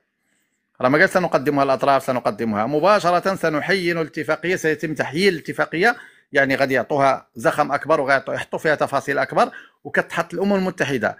اما الطرف الاخر يوافق ما يوافق هذاك الشيء بينه مع مجلس الامن. مجلس الامن عطى واحد القرار هو الملزم باش يفرض على هذوك بالاطراف الاخرى باش توافق وتدخل في مفاوضات. ودابا كيتحط الحكم الذاتي المغربي بهذه الطريقه، ولكن المغرب لن يطرح 100% مما يريد، مما يستطيع ان يعطي. لن يكون المغرب غبيا، ما كاينش شي دوله في العالم غادي تحط لهم 100% من داك الشيء اللي نقدر نعطيه، والاخرين عطيتهم 100% ويخرجوا لك 130 و 140% من داك الشيء اللي عطيتي بالمفاوضات. يعني المغرب سيعطي الحد الادنى في التفاصيل، وديك الساعه على المفاوضات ان تتحدث، ان تعطي تفاصيل. السؤال الثاني، انا راه ذاكرتي، راه حنا اصحاب الصلعه راه عندنا الذاكره شويه ناقصه. اعطيني السؤال الثاني. الثاني عبد الرحيم هو كنت عطيتك امثله، قلت لك انا عارف بانه في الدفاع في الخارجيه في الرموز ما غيكونش تنازلات مطلقا، ولكن في نظرك انت حتى لين ممكن تمشي التنازلات؟ كنقصد التنازلات الخاصه بالمغرب الحكم الذاتي.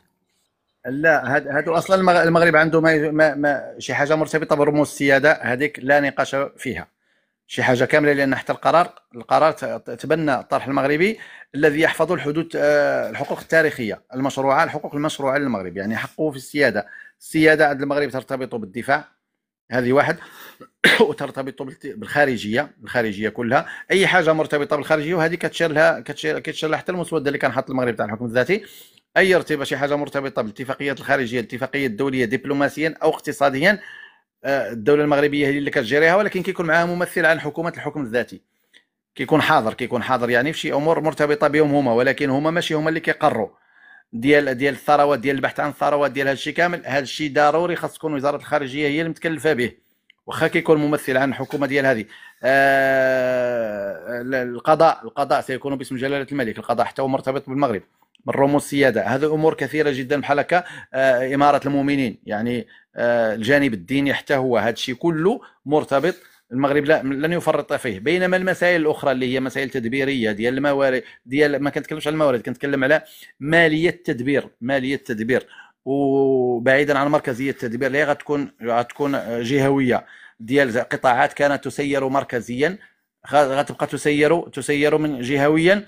وكاين واحد الاستفاده جيده جدا، هو انها كان المغرب على مراحل تدبيريه، يعني في المنطقه في الصحراء هناك نخب كثيره في الصحراء اشتغلت على تدبير الشأن العام، وكانت هناك تمارين دارتها الدوله المغربيه في الجهويه الموسعه، بعض البرامج كثيره جدا في التدبير.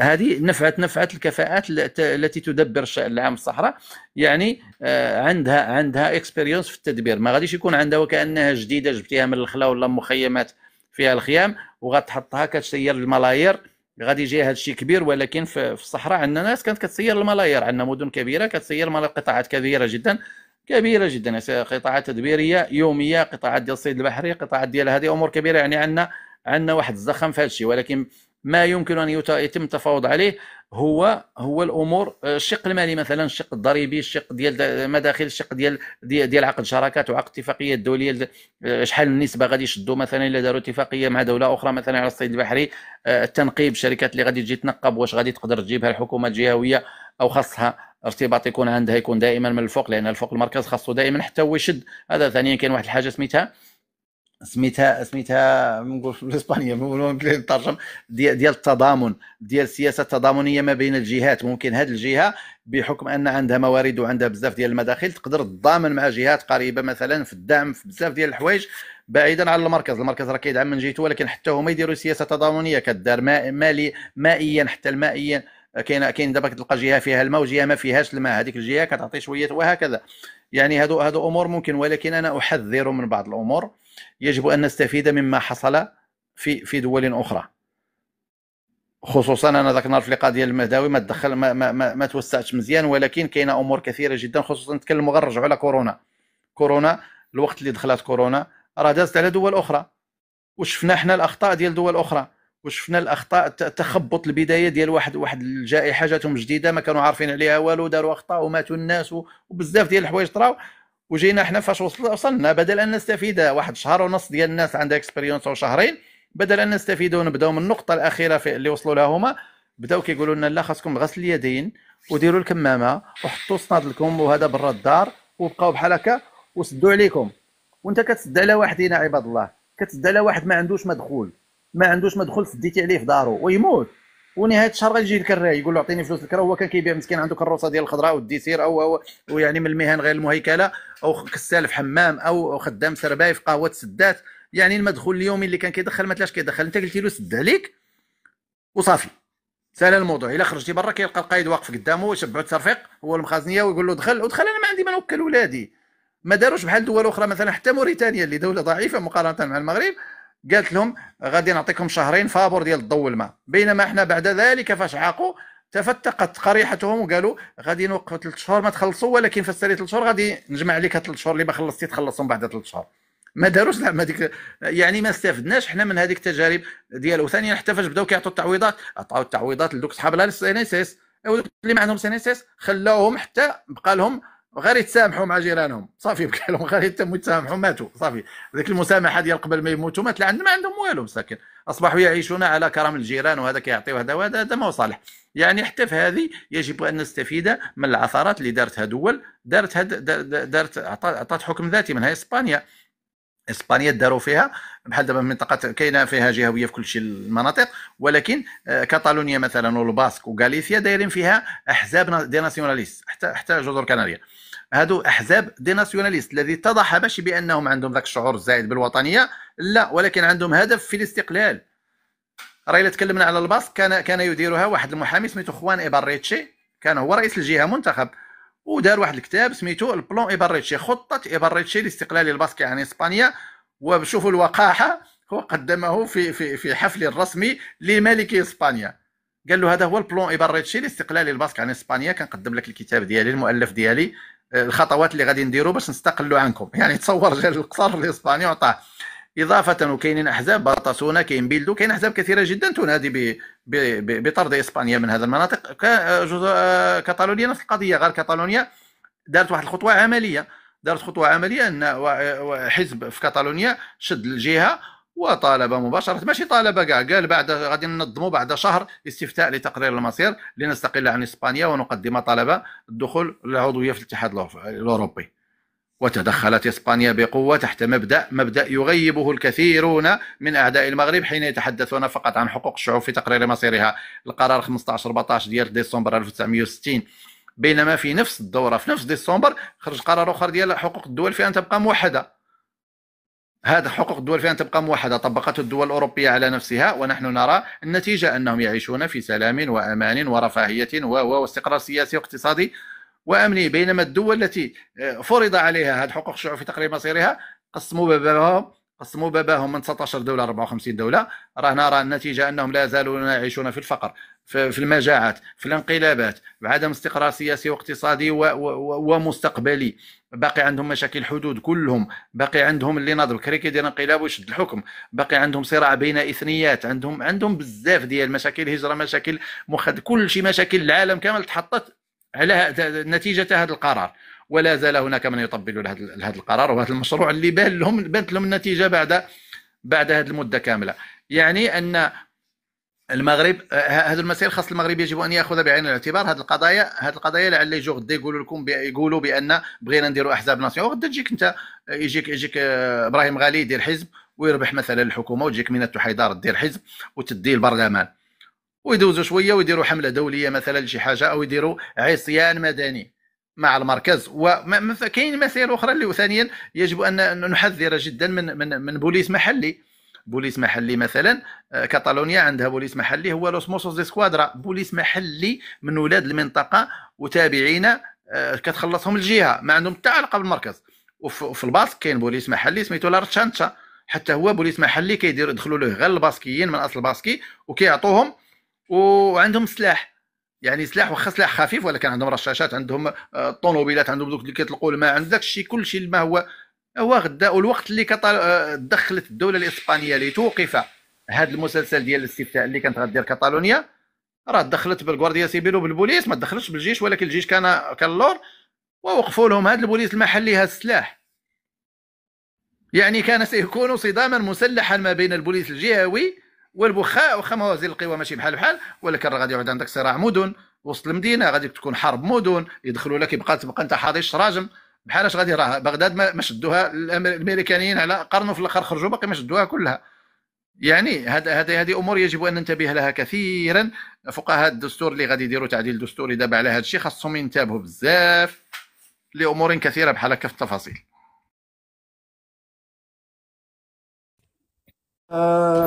اختي مريم تخليني نتفاعل شويه مع السي عبد الرحيم. اكيد يلا باغي نقول لك وغادي يكون غادي تسمحي لي حيت بقات لي 6% غنتفاعل ونهبط نشارجيه شويه عاد نرجع.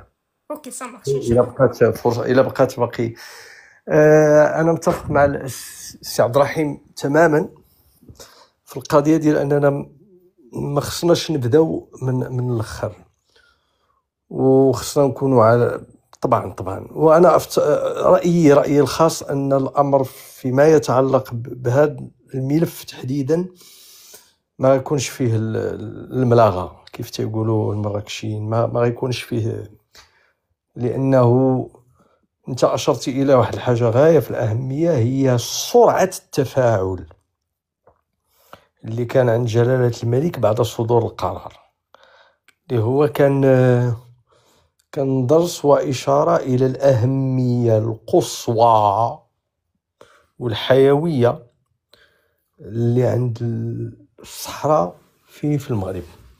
فما نظنش أن في شي لحظات كانت شوية ديال الهواية في شي لحظات، وعلى مستوى أقل أنت كتعرف هذا الشيء يا سيدي عبد الرحيم، كاين شوية ديال الهواية في شي أشياء، في بعثات، في سفارات، في بعض، متفقين.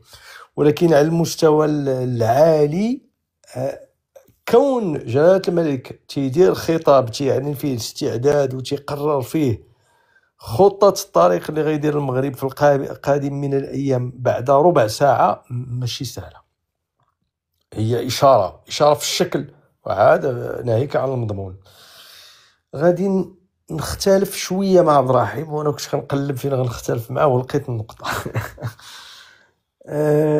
لا اظن، وبالمناسبه انا متفق معاه في كثير من اللي قال السي عبد الرحيم. هذاك الشيء ديال كورونا، انا اللي كنت في الدار البيضاء اعرف انه، وهذه من الاشياء اللي كتخلي بنادم يفتخر، ان كاين قطاعات كامله في المغرب هزوها المواطنين والمحسنين والناس اللي عندهم الامكانيه.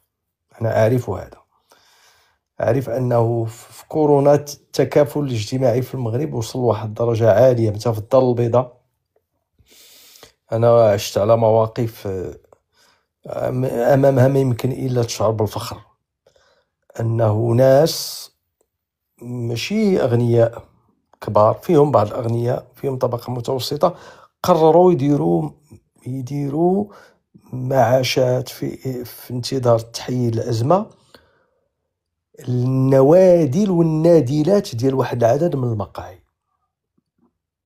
لان هذوك الناس كانوا كيعيشوا بالبوربوار. ومن وقعت ديك الازمه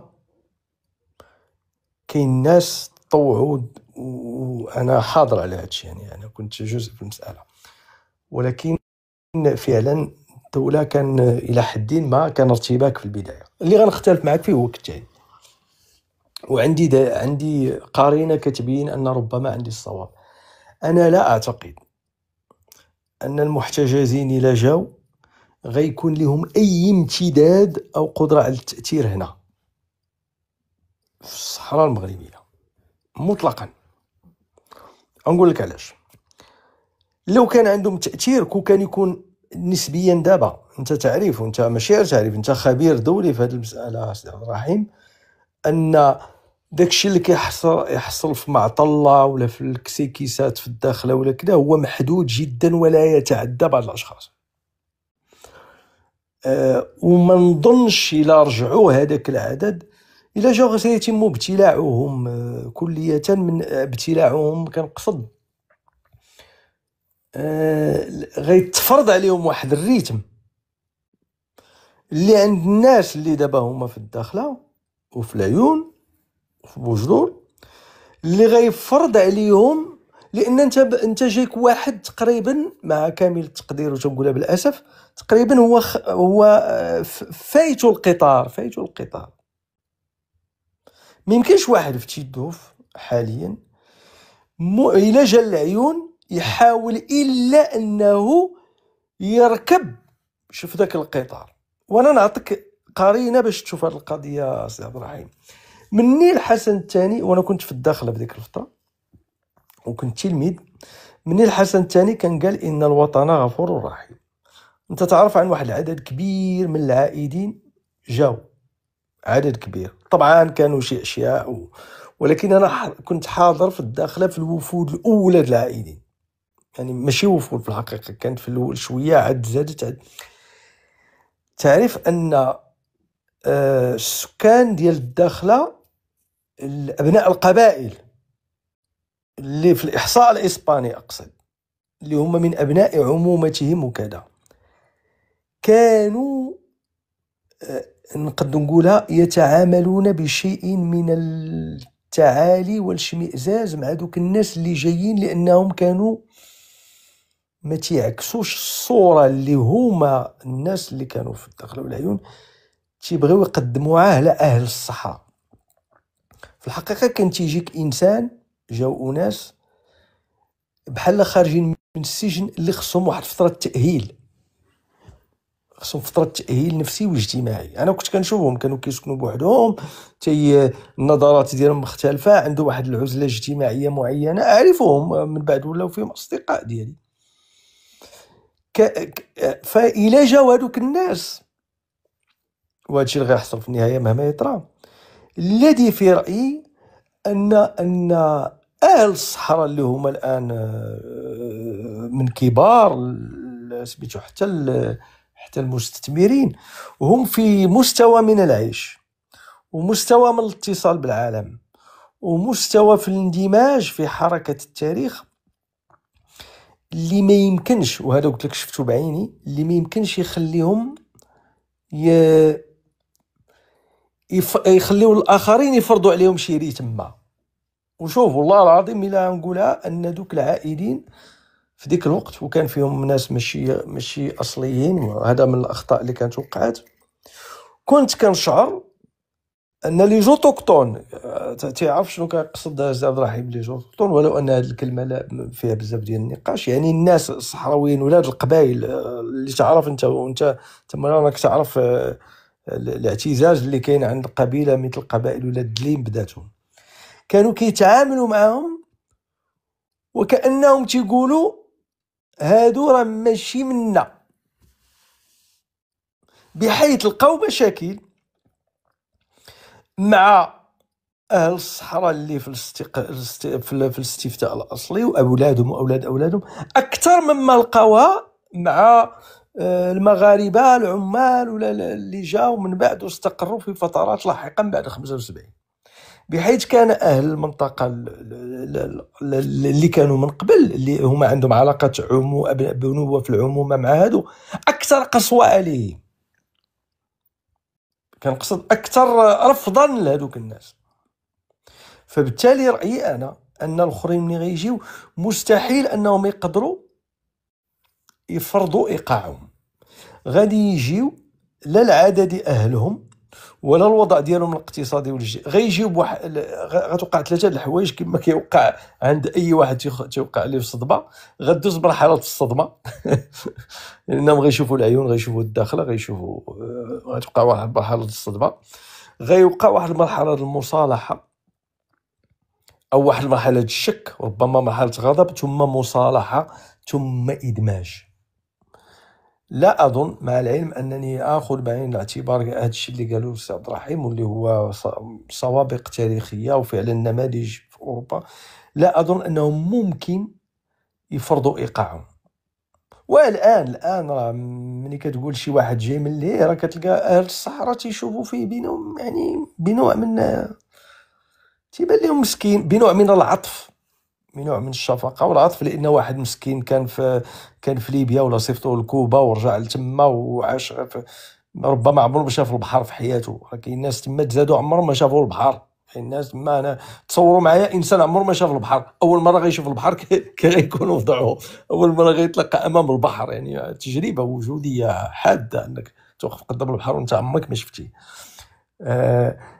لهذا انا من هذه الناحيه شبه مطمئن، شبه مطمئن. بغيت نقوي هذا بواحد السؤال، نقول لسي عبد الرحيم، وكنتكلم مع الخبير في المساله اللي وجدتيلو عبد الرحيم. تقول لي خبير، راه ما خبير ما والو، راه غير باحث. الباحث الحقيقي، الباحث المتمرس، ماشي الباحث النظري، الباحث الذي اعرفه انا اللي ولد المنطقه واللي كان مشارك فعليا في اشياء. شنو رد الفعل ديال البوليزاريو في نظرك؟ هل سيكون انقساما؟ هل سيذهبون إلى انتحار وجودي، يعني أنهم يقولوا ولو طارت معزة وفي النهاية سيكسرون قرونهم على الحجر اللي كيتضاربوا معاه؟ هل في نظرك أنت أعلم مني بالنفسية اللي كاينة تما، أعلم مني بالاتجاهات والحساسيات اللي كاينه تما، بل انت تعرف ناس فيهم شخصيا وتلاقيتي معهم، ف في في رايك شنو ممكن، فين ممكن، شنو ممكن يحصل؟ انا كنت سمعتها. وتحياتي كالحمد كاع. الاختلاف رحمه، الاختلاف ضروري، خاصنا نختلفوا شي حاجه ليستفيد. انا النقاش ادخله ليستفيد او افيد، يعني ممكن كلامي صواب يختلف. بعد اذنك غادي ننزل وندخل من الهاتف ديال بنتي باسمها حتى نسالي على ما يتشارج التليفون ونرجع، ولكن انا في الاستماع. الله يعطيك الخير. المهم انا في القضيه هو قراءته،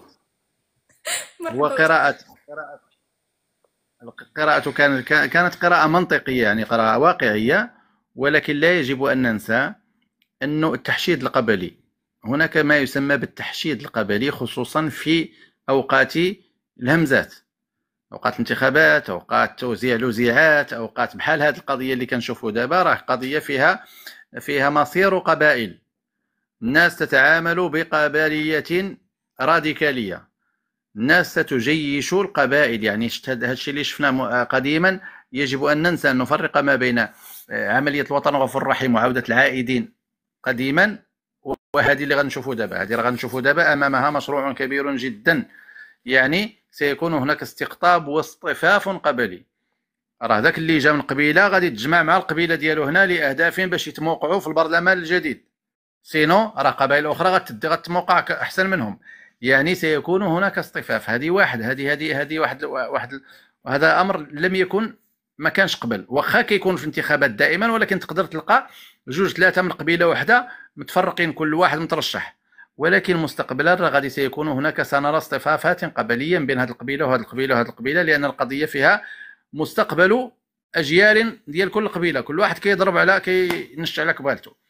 وهذا هو المعطى الجديد. المعطى الجديد دابا هو هذا، يعني هذاك الذي كان في فتره معينه في المره الفايته كان كيشوف بان هذا كان عدوا للوطن وجا غير هربا من مثلا هذيك وجا هذه راهي فرصه، بارك عليه هذه الفرصه، هذه غير هذه الفرصه اللي عطيناه، راه جاو عطاوه سكن وعطاوه ماندا، راه بارك عليه. المره الجايه راه تختلف، راه ما جايش باش يشد الحد الادنى، لا جاي باش حتى هو يتموقع ويشد حتى هو اللي هذا ويبين الوزن ديال قبيلته. هذا هو الفرق. ثانيا القضيه اللي دارت المره الفايته ديال ادماج العائدين، هذيك اللي كنا دائما نرى، لانهم كانوا كيديروا احياء ديال العائدين، كيجوا كيديروا واحد التجمع سكني كبير، هادو مسدودين الديور ديال العائدين، فاش كيجوا كيعطوهم، يعني جابوهم من مخيم وسكنوهم في مخيم، غير هذاك مخيم بالطوب او بالخيام، وهذا بالسيمه والبريك. يعني شنو هو؟ لم تغير شيئا، جبتيهم من واحد البلاصه كانوا معزولين فيها وحطيتيهم في بلاصه معزولين فيها، وهذه سياسة إدماج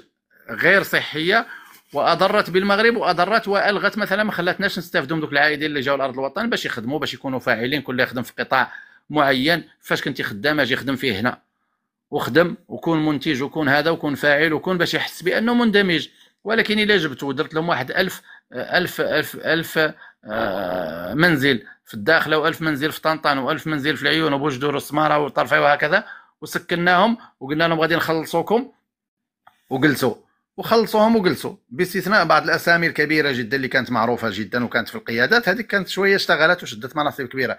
بينما الاخرين وهو جاء وبقات عنده نفس الكليكه ديالو، بقات نفس لونتوراج اللي كان كيجلس معاه، نفس الجماعه، ويرون في الاخر اخرا. كانوا يرون في الاخر اللي كاين هنا اخر، واخا يكون ولد عمو من قبيله واحده او ولد عمو كاع ظهره، ولكن ما كانش اندماج وما كان تواصل بهذيك الطريقه المباشره. يعني انا ارى بانه سيكون هناك هذه القضيه ستكون مخالفه جدا، سيكون تحشيد قبلي ديال كل قبيله، باغي تجمع القبيله بيناتها باش توصل للزخم اللي غادي يوصلها الواحد بحال المحاصصه ديالها، باش تشد الحصه ديالها كقبيله في المشاريع القادمه، سواء المناصب، سواء المشاريع مثلا كنتكلموا، سواء الحصه ديالها في البرلمان، النسبه ديالها. كل قبيله باغي تبين العدد ديالها باش تشد النسبه في البرلمان المستقبلي، وبذلك على اثر ذلك في الحكومه المستقبليه. شكرا لك السي عبد الرحيم. اهلا استاذ الدهن، نتمنى ان استاذ رجل وكفى يكون سمع الجواب. مرحبا مرحبا مرحبا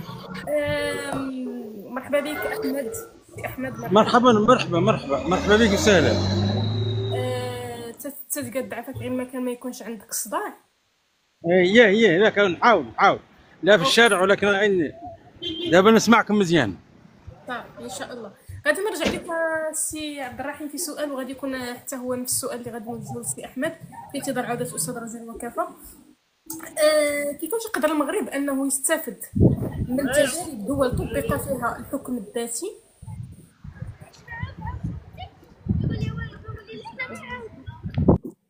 فوالا نعاود السؤال سي برديجي باش تسمعوا. كيف يمكن للمغرب ان يستفيد من تجارب دول طبق بها الحكم الذاتي سابقا او لا حاليا؟ انا سديت لي الميكرو.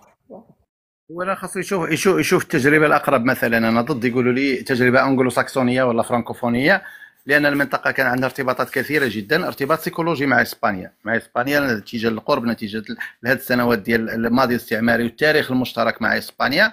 هذا يجب ان نستفيد منهم، بحكم ان اغلبيه الصحراويين اللي في منطقه نزاع كاين يا اما مشاو لاسبانيا، يا اما عندهم وثائق اسبانيه، يا اما عندهم باسبور اسباني، يا اما عندهم شي حد من العائله ساكن في اسبانيا، وهكذا. يعني كاين ارتباط، كيتفرجوا في التلفازه الاسبانيه، المدريد والبارسا، جميع ما هو مرتبط باسبانيا.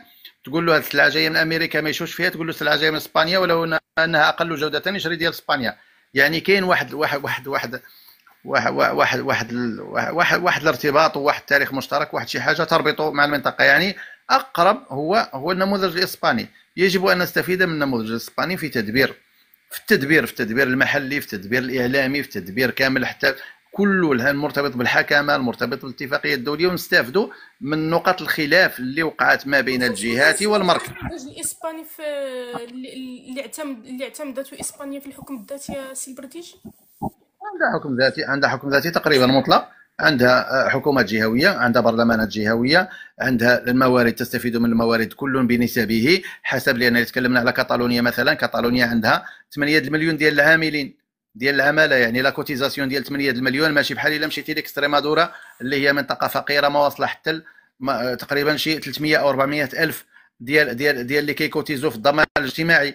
يعني هذه المداخل ديالها المركز ماشي بحال المداخل ديال كاتالونيا، واصبحت بذلك كاتالونيا تطالب بحصه اكبر من الجمارك ومن الضرائب، ما يمكنش تدي لي انت الفلوس كلها اللي انا كان اعطي 8 المليون وتشد لي انت الشركات الكبيره تقريبا في اسبانيا كلها تقريبا اما باسكيه واما كاتالونيا واما باسكيه. الشركات الكبيره العملاقه في المحروقات في كل شيء تقريبا كتلقايهم في هذه المناطق، الابناك الكبيره تقريبا كلها مرتبطه بهذه المناطق. اذا هذا خلى هذوك المناطق، هذو الجهات كيفاوضوا من موقع قوه مع الدوله الاسبانيه المركزيه باش يشدوا نسب اكبر في العائدات ديال الضرائب، العائدات الجمارك، عائدات بزاف ديال الحوايج، الاتفاقيات الدوليه اللي كيداروا عليهم هما الشراكات الاجنبيه والاستثمارات الاجنبيه وهكذا. ثانيا كاين واحد القضيه مهمه جدا في اسبانيا، مثلا انه الدوله المركزيه لا تفرض نوع الاستثمارات ولا تفرض نوع الاقتصاد اللي غادي يدار في شي جهه. انا عندي جهه ممكن ما عنديش انا الفلاحه، انا ما ديرليش، انا شخصيا انا كنتكلم على برديجه عبد الرحيم، انا ضد الطاقه الريحيه والطاقه الشمسيه ونديرها غير اللي كنت غنستافد منها انا، ولكن باش نديرها كمصدر رزق لشركه معينه باش تبيع المنتوج ديالها لوينو ويخلصها هي وانا ما رابح والو، وشاد لي مساحات شاسعه جدا. نتكلم بحال دابا من الطرفايه حتى ما وراء الطاح بخيسك 30 كيلومتر، تصوروا 30 كيلومتر انت ماشي بالطوموبيل، على اليمين وعلى اليسار كاين غير هذوك ديال الريح، ديال طاحونات الهواء، هذوك اللي دايرين ديال الريح ومخدمين 10 الناس. بدل ما دير لي في هذيك المنطقه غتكون درتي 5000 فيرما مثلا، وكل فيرما غتوظف لي 1000 ديال الناس، راك ولينا كنتكلموا على 200,000 امتصاصات البطاله المحليه ديال 200,000 و300,000 واحد غادي يخدم. يعني غدير لي شي حاجه، اولا غتمص لي اليد العامله، ثانيا ساستفيد منها كمنطقه. ما تفرضش عليا انا شي حاجه لانك انت لقيتي شي شركه اجنبيه دوليه بغات تستثمر في هذه المنطقه وتجيبها فقط باش ها حنا جينا لا تقولوا ما جينا، تحت شعار هذا المثل الياباني، ها حنا جينا لا تقولوا ما جينا. انا غتدير لي شي حاجه اللي ساستفيد منها وستمتص البطاله المحليه وستفيد المنطقه، غتعطيني الاكتفاء الذاتي. نديروا كيف داروا الوطنيين المغاربه بعد الاستقلال ديال المخططات الخماسيه، المخطط الخماسي سواء في التعليم سواء في الصحه سواء في الفلاحي، في الجانب الفلاحي اللي عشنا في ظله الاكتفاء الذاتي الفلاحي الى سنوات، الى بدايه المغرب الاخضر، وانقلب الحابل واختلط الحابل بالنابل.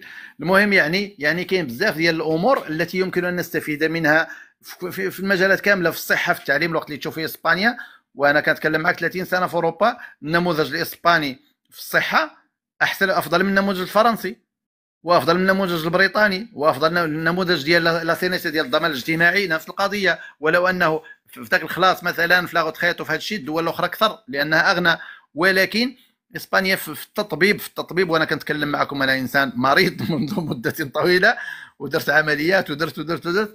اسبانيا كاينين اجانب اللي كيجيو يديروا عمليات جراحيه في اسبانيا. اسبانيا دار فيها اول زراعه وجه في العالم، دارت في اندلسيه بيرخندروسيو اول عمليه زراعه يد في العالم.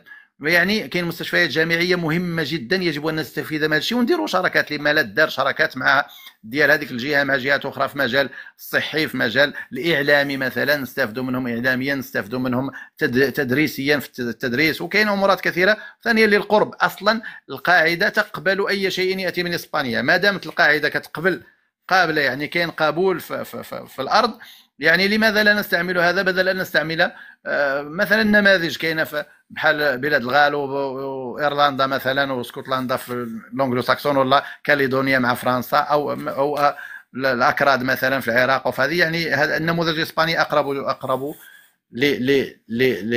للمنطقه. شكرا لك استاذي. ده احمد مرحبا، ما عرفتش لقى مكان ما فيهش الصداع، راك معانا؟ مرحبا معاكم استمع. نفس السؤال، ده قراءة من الحكم الذاتي بالنسبة لي. مرحبا. كاين سؤال؟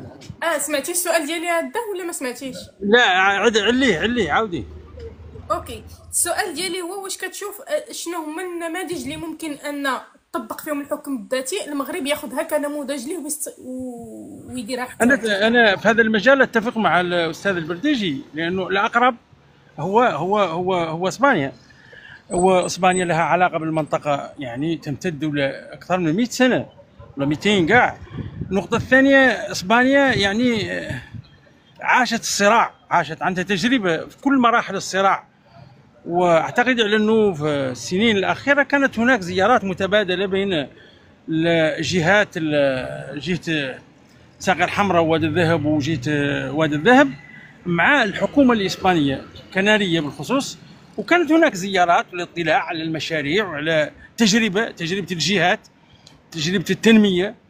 وهناك ايضا مولي يعني لا ننسى انه فيه مولي منتخبين كانوا يؤيدون الطرف الضفه الاخرى اللي هي البوليساريو، وكانوا يقومون بزيارات وابحاث. يعني اسبانيا حاضره، كانت في الصراع، حاضره في الصراع ودبرت المنطقه، وكل اغلبيه الصحراويين عندهم يعني ثقافه الاسبانيه، كاين جيل اللي يقرا الاسبانيه والزيارات. وهناك كثير من ابناء الاقاليم الجنوبيه اللي عندهم جنسيات اسبانيه، وهم يطلعون على يعني انه هناك يعني تدبير الجهوي ولا الحكم الذاتي في اسبانيا يعني رائع وناجح في قطاعات عديده من اللي تكلم عنه الاستاذ، قطاعات عديده كالصحه وكالتعليم وكالسياحه يعني مجموعه من القطاعات اللي ناجحه فيها الحكم الذاتي الاسباني، اللي يمكن تنزيلها عن قرب ومن قرب على الاقليم. عندهم تجارب مولي في بوليساريو، بروباغندا ديال البوليساريو، والدعايه ديال البوليساريو، والعنف ديال البوليساريو، والعصبيه ديال الخطاب الراديكالي العنصري، هذا كامل يعني الاسبانيين، وبالتالي هم ادرى واقرب ان نقبلوا منهم النموذج. نقطه سمعت الاستاذ ذكرها هي قضيه الطاقه المتجدده. انا نقول قد نختلف معاه في هذه النقطه، لانه الطاقه المتجدده الى ما كان قاعد المشاريع تشغل الشباب ولا تشغل اليد العامله، ولكن عندها يعني انعكاسات ايجابيه في التنميه. فمثلا في الفلاحه، وانا اتكلم معك وعندي واحد الولد مستفاد من ضيعات هذو اللي في جريفيه، وعندي بعض المقارب. ممكن تذكرنا بالمنطقه، المنطقه اللي انا فيها الان ولا المنطقه اللي فيها الفلاحه؟ لا، المنطقه ديالك. انا العيون، انا من العيون، انا نتكلم معك درك من شارع الصماله. انا سكن مدينه العيون، ولكن هذه المشاريع موجوده في الجهه، يعني على 150 كيلو من بالجدور تجد هذا النموذج التنموي، هذا المشروع اللي يدخل في اطار النموذج التنموي للاقاليم الجنوبيه اللي دشنوا جلاله الملك 2015، ونحن نعيش الذكرى العاشره لتدشين هذا النموذج التنموي للاقاليم الجنوبيه. فيه يعني ضيعات فلاحيه نعطاو للشباب، وبدا يعني تزويد الضيعات عن طريق يعني محرك يزود بالمحروقات، وما قدوش، والان عطاو واحد الصفقه لاقامه يعني الطاقه المتجدده، لانه غادي يصل الماء بتكلفه يعني رخيصه جدا. انا هذا الشيء اللي بغيت نقول، على انه الطاقه المتجدده يعني لها دور كبير في التنميه وفي حركه يعني تحريك عجله الاقتصاد في كل المجالات، بما في ذلك الفلاحه، يعني هي ترتبط بالفلاحه. وحاجه لانه اذا كان سؤال ثاني احنا مستعدين. لا، نتفاعل اختي مريم مع الاستاذ. انا نقول لك تفاعل السي عبد الرحيم.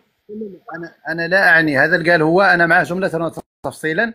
قال استفاده مثلا المشاريع الجديده من الطاقات المتجدده اللي انا ما كنتكلم على هذو، انا كنتكلم على مشروع ياخذ 30 كيلومتر مساحه، 30 كيلومتر كنقول لكم. وهذا كله ديال شركه بريفي، وهذاك والمنتوج ديالو كامل كتبيعوا لا لين ناسيونال ديال الشبكه الوطنيه، كتبيعوا للشبكه الوطنيه وكتخلص فيه. ما كنتكلمش على الاستفاده من الطاقات المتجدده لتنميه المشاريع، مثلا المشاريع الفلاحيه او مشاريع كامله ديال الري ديال هذا الشيء كامل. انا مع جمله، ولكن انا ضد هذه المشاريع الكبيره اللي كتقبض مساحات كبيره وما كتوظف حتى شي واحد، كتوظف 10 الناس او 15 واحد، بينما هذيك المنطقه يمكن ان يستفاد منها بهذا المشروع اللي في الجريفيه. يعدل حتى في هذه المنطقه مثلا ما بين الطرفايه والطاح مشاريع فلاحيه، والدوله تعطيهم اليات ديال الطاقات المتجدده باش يخرجوا المال، استخراج المال، الاستعمال مثلا الاستعمال ديالهم في العمل ديالهم. انا مع هذه القضيه جمله تفصيل، ولكن انا ضد تعطي مساحات كبيره جدا وتوظف عدد قليل جدا، خصوصا في ليرجونس. اون كاديرجونس دابا حنا كنتكلموا على كاين شي حاجه سميتها سياسه الاولويات.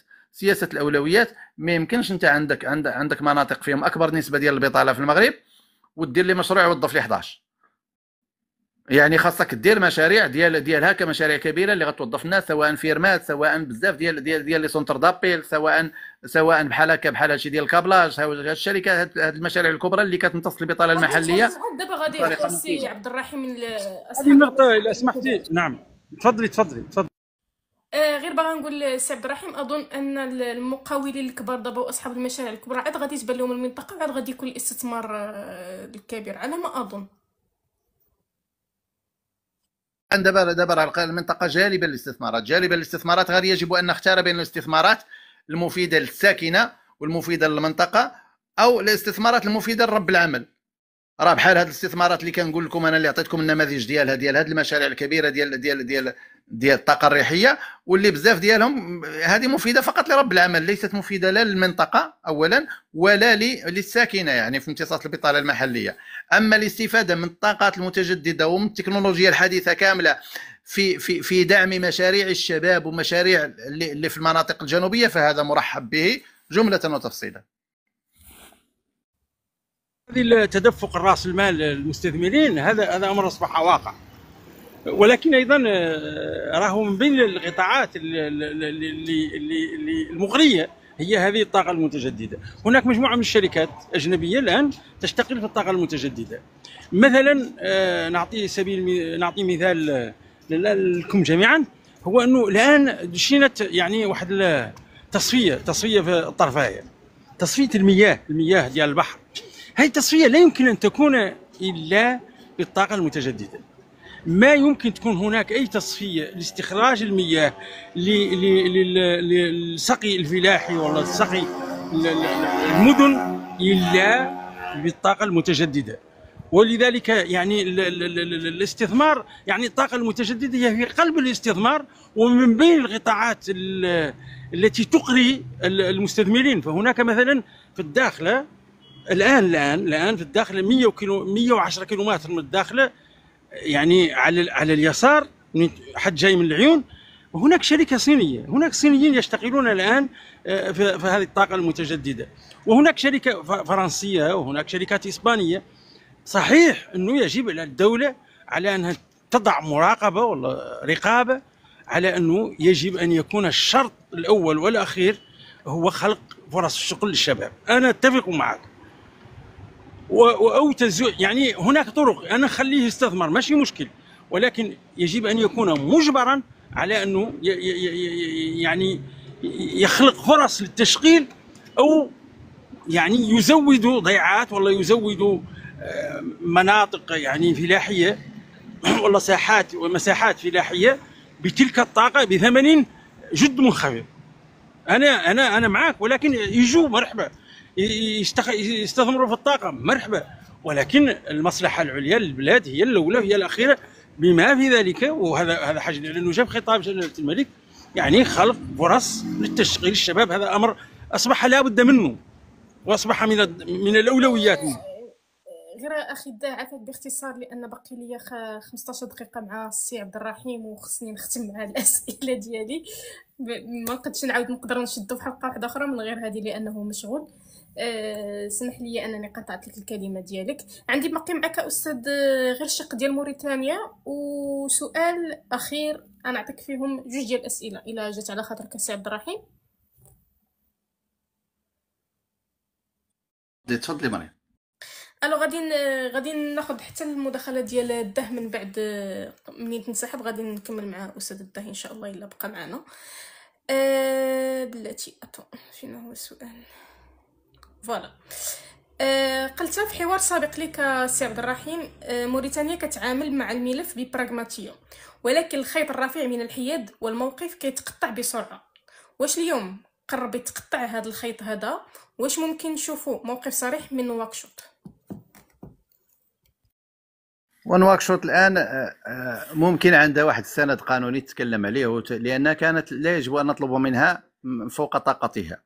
ما يمكنش نتسناو منها حنا الدعم المطلق لنا ونخلوها في دي ريسك مع جار قوي جدا مقارنه معها. والبوليساريو ما ننساو بان البوليساريو راه كانت تقوم بهجمات بعد الاتفاقيه الثلاثيه من 76، وهي تقوم بهجمات حتى انها وصلت الى اتجهت للقصر الرئاسي سنه 1976. القصر الرئاسي وفجرت القطار الوحيد، اللاين الوحيده اللي كانت على القطار، وهجموا على شركه سنيم، يعني الشركه الوحيده للصلب في موريتانيا. يعني تضررت كثيرا موريتانيا، وهي دوله عسكريا ليست، وثانيا شساعه المجال، مجالها كبير جدا، يعني ممكن يدخلوا في حرب عصابات مع سواء البوليساريو. اما اذا تدخل الجزائر فالامر محسوم جملة وتفصيلا يعني. وكاين امور كثيره يمكن ان تضغط بها الجزائر مع دول مثلا على موريتانيا. لا يجب ان ننتظر من موريتانيا ان تقوم بشيء مباشر يعني معنا. بارك علينا هذا الحياد الايجابي اللي دايره، وكاين ديزانديس كبار جدا بينت موريتانيا انها معنا جمله وتفصيلا، فقط غير الطريق هذا الطريق ديال الكركارات والفتح ديالو، ليس لانها مستفيده، ولكن كانت تقول انا ما يجوز حتى وكان من الطريق ديالي، حتى وكان تفك المشكل باش ما نخلقش مشكل ديالي مع شي حاجه مع الجزائر او مشكل ثنائي مع الجزائر وبوليزاريو وهكذا. واحدين كيقولوا لا خاصها تطرد الجزائر بوليزاريو خاصه وخاصه وخاصه، ولا يجب ان نطلب من الاخر يدير داكشي اللي بغينا حنا، وراه كيدير داكشي اللي مخرجه اولا. اذا صادف بانه معانا مزيان، والا ما صادف ما نحاولوش نطلبوه. الا كان معانا في الخفاء خليه معانا في الخفاء، هذا من جانب. ولكن دابا ولا كان ممكن ان تستند على قرار ديال مجلس الامن، واللي كان واضح جدا في الفقره الثالثه بان هذا يعني غادي يقدروا ينخرطوا بطريقه اكبر، ولكن لا ننتظر منهم العداء. حنا ما درناش العداء مع الجزائر، حنا جلاله الملك باقي ماد اليد جمله وتفصيلا. سياسة اليد الممدودة للجزائر دائما يتحدث بأخلاق الملوك وبأدب الملوك وبسياسة الممدودة. والثانيين إخواننا في البوليساريو يقولوا لهم إخواننا المحتجزون، ينادي يسميهم دائما بهالتسمية. ونطالب من موريتانيا بأن تعاديهم بطريقة وتخرج من رونتها. كيقولوا واحدين لا خاصها تخرج من رونتها وتسبهم، وإحنا ما سبيناهم. يعني يجب أن نمشوا بالسياسة هذيك السياسة. هذا من جانب ديال موريتانيا. شكرا لك استاذي. باقي لك سؤال اخير سي عبد الرحيم قبل ما تنسحب معنا، اللي هو العائدون اللي غادي يرجعوا ان شاء الله. عن اي سياسه دامجه في النسيج المغربي نتحدث؟ ما الفرق بين سياسه العائدين في مرحله الحسن الثاني رحمه الله عليه والان؟ اللي دارت مع العائدين كانت اولا جات في واحد الفتره، جات في واحد السياق. اصلا كانت الحرب هذه واحد، ثانيا كانت الانتفاضه تاع 88، وكانت ربما كانت مستعجله. هي كانت ذكيه جدا جدا جدا، ولكن باستعجال انها ما كانش مبرمج لليوم الموالي لعوده الاغلبيه بزاف ديال الناس. لان العائدين وصلوا تقريبا ما بين تقريبا 22,000 عائد اللي رجعوا، بما فيهم بعض القاده الكبار اللي كانوا قاده كبار، والذي تم ادماجهم. يعني تم ادماجهم. اذا تكلمنا على واحدين، كاين اللي شدوا ولاد، كاين اللي شدوا سفراء. ابراهيم حكيم كان سفير متجول وهكذا. يعني كانوا ناس، ايوب الحبيب، العظمي، وجاو ناس كبيره، يعني ناس جموله وهكذا. المهم هذو الناس حين عادوا دارت الدوله واحد المجهود ديال خلقت لهم واحد القضيه انا ضدها تقريبا.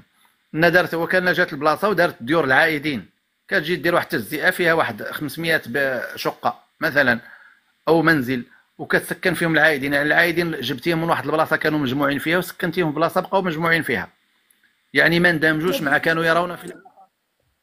وهذه دارتها فرنسا ودارتها بلجيكا. فاش جابوا المهاجرين الافارقه يشتغلوا عندهم، خلاو المدن ومشاو برا خارج المدن وبناو لهم الفوي، بناو لهم دي فوي تما وبناو لهم مدارس لاولادهم.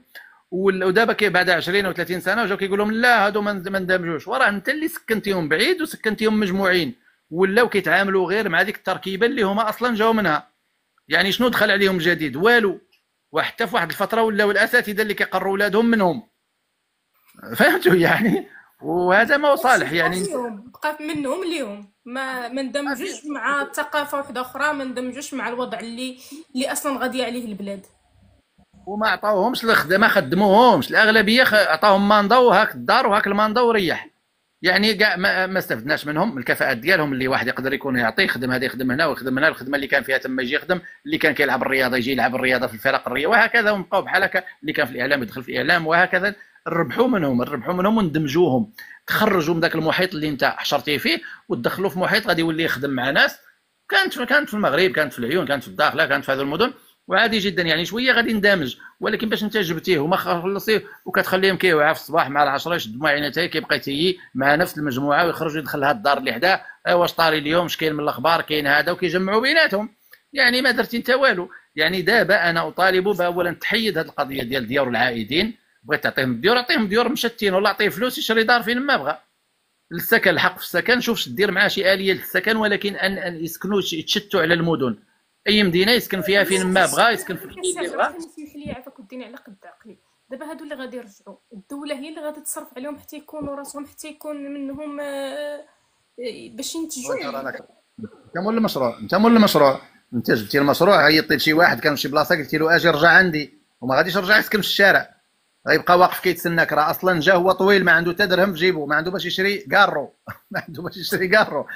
غادي يجيك اول حاجه كدير واحد الاجراءات مثلا ديال تعطيهم واحد المنحه مثلا شهريه الى غايه حسب العائلات حسب الافراد بحسب هذا الشيء. كتشوف هكا كتعطيهم بحال هادشي اللي طاري في مخيمات العائدين اللي دار في مخيمات العائدين ديال تحديد الهويه، وخاصك انت ملزم باش تعطيه فين يسكن. راه انت قلتي لي خوي ديك المخيمات اجي عندي، واش غادي يسكن في الزنقه؟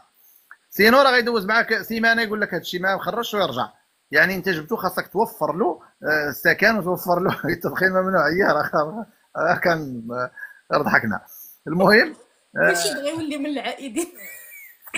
لا وهي دابا لا خاصك تشوفي راه كاين الناس اللي كتمشي لموريتان وكترجع مع العائله. بحال واحد راه داروها في مراحل سابقه، كيمشي لموريتان وكيمشي كيقول لهم انا كنت دوزت 3 ايام في البوليزاريو كيرجع عائد يعني. ولكن فاش كيجي يدمج، انا غير مع الادماج يكون ادماج من غير السكن حقهم، يعطوهم حق السكن وكيعطوهم هادشي هذا اجراء الدوله عارفه بانها ستتحمله.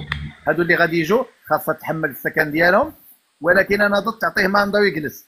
خاصك اولا السكن ما تسكنوش بوحدهم مجموعين بوحدهم، فرقهم باش يحسوا بانهم داخلين هذا فهاد الحي هذا فهاد الحي هذا، هما يكونوا جيران مختلفين على ذوك اللي كان عايش معاهم، ولادو يربطوا علاقات صداقه مع ولاد اخرين ويقراوا في مدارس، ماشي بالضروره تجمعهم بلاصه واحده ودير لهم مدرسه وتقري ولادهم في نفس المدرسه. راه كاين اللي دايرين لهم مدرسه حداهم، ولادهم كلهم قراو في نفس المدرسه وقراو مع نفس الزملاء اللي كانوا معاهم في المخيم. واش درتي انت باش بدلتي الامر؟ ما بدلتيه بوالو. يعني هذه سياسه لا اراها صائبه، ويجب ادماجهم في سوق الشغل. اللي جا غادي يخدم خدم، ما كاينش شي حد تخلص وريح، سير خدم، ما خدمتيش يجروا عليك، وسير تقيد في لانابيك تدبر على راسك تخدم في خدمه اخرى، وهكذا باش يحس بان عنده التزام. كاين عنده حقوق ولكن عنده واجبات. بعيدا لا يجب ان نربط كل شيء بالحقوق فقط وبالامتيازات عفوا، ما نربطوهاش بالامتيازات بان كل شيء اللي غادي يجي هذا كل شيء غنعطي لك امتياز. لا، خاصو يكون حق ديالك، ولكن راه كاين واجبات ديالك لهذه المنطقه وعلى هذه الدوله اللي وفرت لك هذا الشيء كامل لكي يستمر الامر. وشكرا جزيلا، واسف على اللي غنمشي عنكم لان عندي التزام مع الساعه. وتحياتي خويا الداه، وتحياتي الى رجل وكفاءه. غادي نبقى نسمعكم، غادي نصنت لكم، ولكن هذا يتعذر علي. هذا نتمنى نكون قدمت الاضافه. عبد الرحيم على هذا الوقيت هذا، شكرا لك على هذه الحلقه الممتعه هذه وعلى التجربه. شكرا لك بزاف على الحضور بعد اولا وثانيا وثالثا. لاله العقول الرقيه شكرا ليك. سميره شكرا ليك. لاله زينه شكرا ليك. سلوى شكرا ليك. لي موديراتور اللي كانوا في تسيير البث شكرا لكم جميعا. الى الملتقى ان شاء الله في حلقه قادمه. مع السلامه.